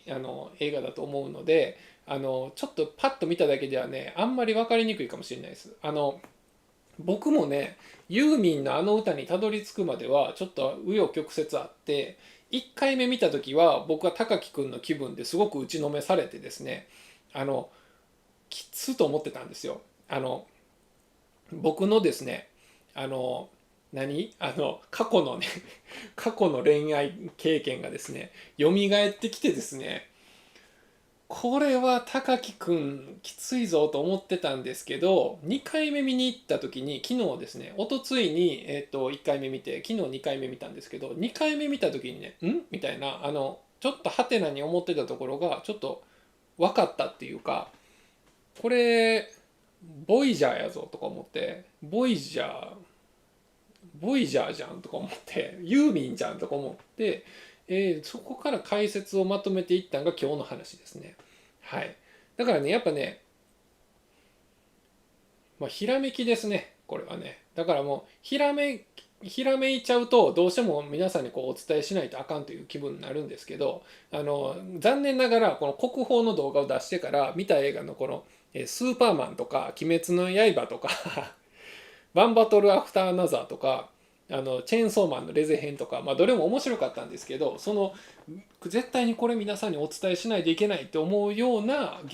体が動いてしまうようなその興奮みたいなのは正直なかったですね。興奮したのはね 100M と、ラブライブサンシャインの声優さんたちがやってたアクアっていうグループのドキュメンタリーと、今回の秒速5センチメートルと、この3本だけですね。この4ヶ月間で僕が震わされたのはもうほんまに奥山監督ね、今回秒速5センチメートルの実写版を震わされましたんで、ぜひね皆さんね見てもらいたいと思います。はい。今コメントでね、ボイジャーというとさよならジュピターですねということなんですけど、まさにさよならジュピターやってきてるんで、もうアーカイブで僕の動画後で見てくださいね。はい。コメントいただいてますけど、トムさんから献金をもらうと好きなこと言えなくなりそうですもんねという、秒速実写見たくなりましたということでありがとうございますということなんですけど、本当にね献金もらっちゃうとね、献金に目がくらんでね、言いたいことやっぱ言いたいこと言えなくなったりとか、言わなくてもいいこと言わないとあかんくなったりするんですよ、本当に。だからねインスタグラムでもいいし、まあ、X でもいいんですけど、映画解説とか映画コメンテーター的な仕事してる人ね、もうねみんなね献金もらってますから、みんな献金もらってますから、映画秘宝とかね、ああいうのとかいろんなもんに記事書くでしょ、パンフレットにコメント寄稿したりとか、あとホームページになんかコメント出したりとかするでしょ、あれねみんな献金もらってますから、大体は献金か、もしくは、試写会にお誘いするとかっていう形で献金もらってたりするんですけど、そういうねやっぱね利権にちょっと絡み取られてしまうと、今のね自民党の政治家じゃないけど、自民党公明党問題じゃないけど、もうねズブズブになっちゃうとね抜け出せないんですよ。で一回ね手を染めてしまった人はね、もうね私真っ白ですよって言えないんですよ。だから私はいつまでたっても真っ白な状態で好きなこと言いまくってやりたいというのが那須尾館長さんの今のスタイルなんで、それをねご指示していただけたら嬉しいなと思うんですけども、そんなところでね、今回もう2時間半ぐらい喋ってるんでね、こんなところで、終了したいと思いますけども、今回ね結構ね自分でもねちょっと恐ろしくなるような考察でした。前の国宝の考察はどっちかっていうと何て言うかな、深く見ていけば分かるんですよ。そのリサンイル監督のその、背景であるとか、あと過去のデビュー作品からの映画、それも UNEXT で見れるんでね、デビュー作品チョンっていう映画からリサンイル監督の映画全部たどれるんで、全部たどったら今の最新地点の国宝ではこういう風になってないとおかしいっていう目線から見ると、考察はコメント欄でなんか考えすぎじゃないかとかいろんなこと言われるんです。朝鮮人かどうかとか関係ないと思いますけどとかなんかいろいろ言われるんですけど、そうじゃなくて全部見てくださいと、デビュー作品から見てくださいと、もうそうなってますからっていう感じなんですよ。だから別に国宝のその考察は考察っていうよりかはもうちゃんとこう深くこう一個ずつちゃんと味わえば今の国宝の地点がこうなってるっていうのは分かるんですけど、今回のね秒速 5cm に関しては奥山義行監督っていうのは今回デビュー作品ですし、僕の場合はたまたまアット・ザ・ベンチっていう前回ねインディーズで作ってた監督のそのインディーズデビュー作品が去年に公開されたものが、映画館でやってた時にこれ面白そうだぞと思って見に行って YouTube にも残ってます、感想がね。で、その時に奥山監督本人のトークショーを聞くことができたということで、奥山監督の好みを知ることができたんですよね。好きな映画監督ね、好きな脚本家と。でそこでチャーリー・カウフマンかということを頭に置きながら、今回の実写版の秒速 5cm ただでは彼は転ばんぞと、新海誠の部下にはならんぞと、新海誠の軍門に下らんぞと、奥山監督は一撃加える勇気のある人だぞという感じがあるんで期待して見に行ってたんですけど、まさにちょっとやっちゃってましたね新海誠の首をもうこのボイジャーと右手のボイジャーと左手の1992にEV っていうやつでバチーっていう新海誠の首をね X 字にして首をバチーってこう裂いてましたねだからそれがもう最高で、今回の考察はちょっとあんまりなんかこう偶然が重ならないと思いつけないところまで行ってしまったんで、結構自信あるんですけどちょっと恐ろしい考察でした。はい。ということでね、皆さんね、ちょっと季節の変わり目でちょっと体調崩される人もね、これからだんだん増えてくるかなと思うんですけど、僕もね普段ねこう体を動かして工場で品物ね作って、日本のね、経済基盤といえば、建設業とか、製造業とかそっちですから、製造業の一端をね一翼を担うということは難しくてもう一端を担うことはできると思うので、日々やってるんですけども、それをやりながらですね、映画活動も、結構楽しんでいって、で、皆さんともねこれからまた YouTube ライブね、面白い映画があればですけどもねやっていきたいと思ってるんで、これからもご支援のほどよろしくお願いしますということで、企業からの献金は受けません、那須尾館長ははい、自民党の議員みたいになっちゃうんでね。はい。ということなんで、この辺で終わりたいと思います。皆さんね、見てくださってありがとうございます。途中から入ってくださった皆さんね、もうこれはね、今回やばい考察なんで、ぜひアーカイブで、見てくださいということで、この辺で終わりたいと思います。それでは皆さん、さよなら、さよなら、さよなら。ありがとうございました。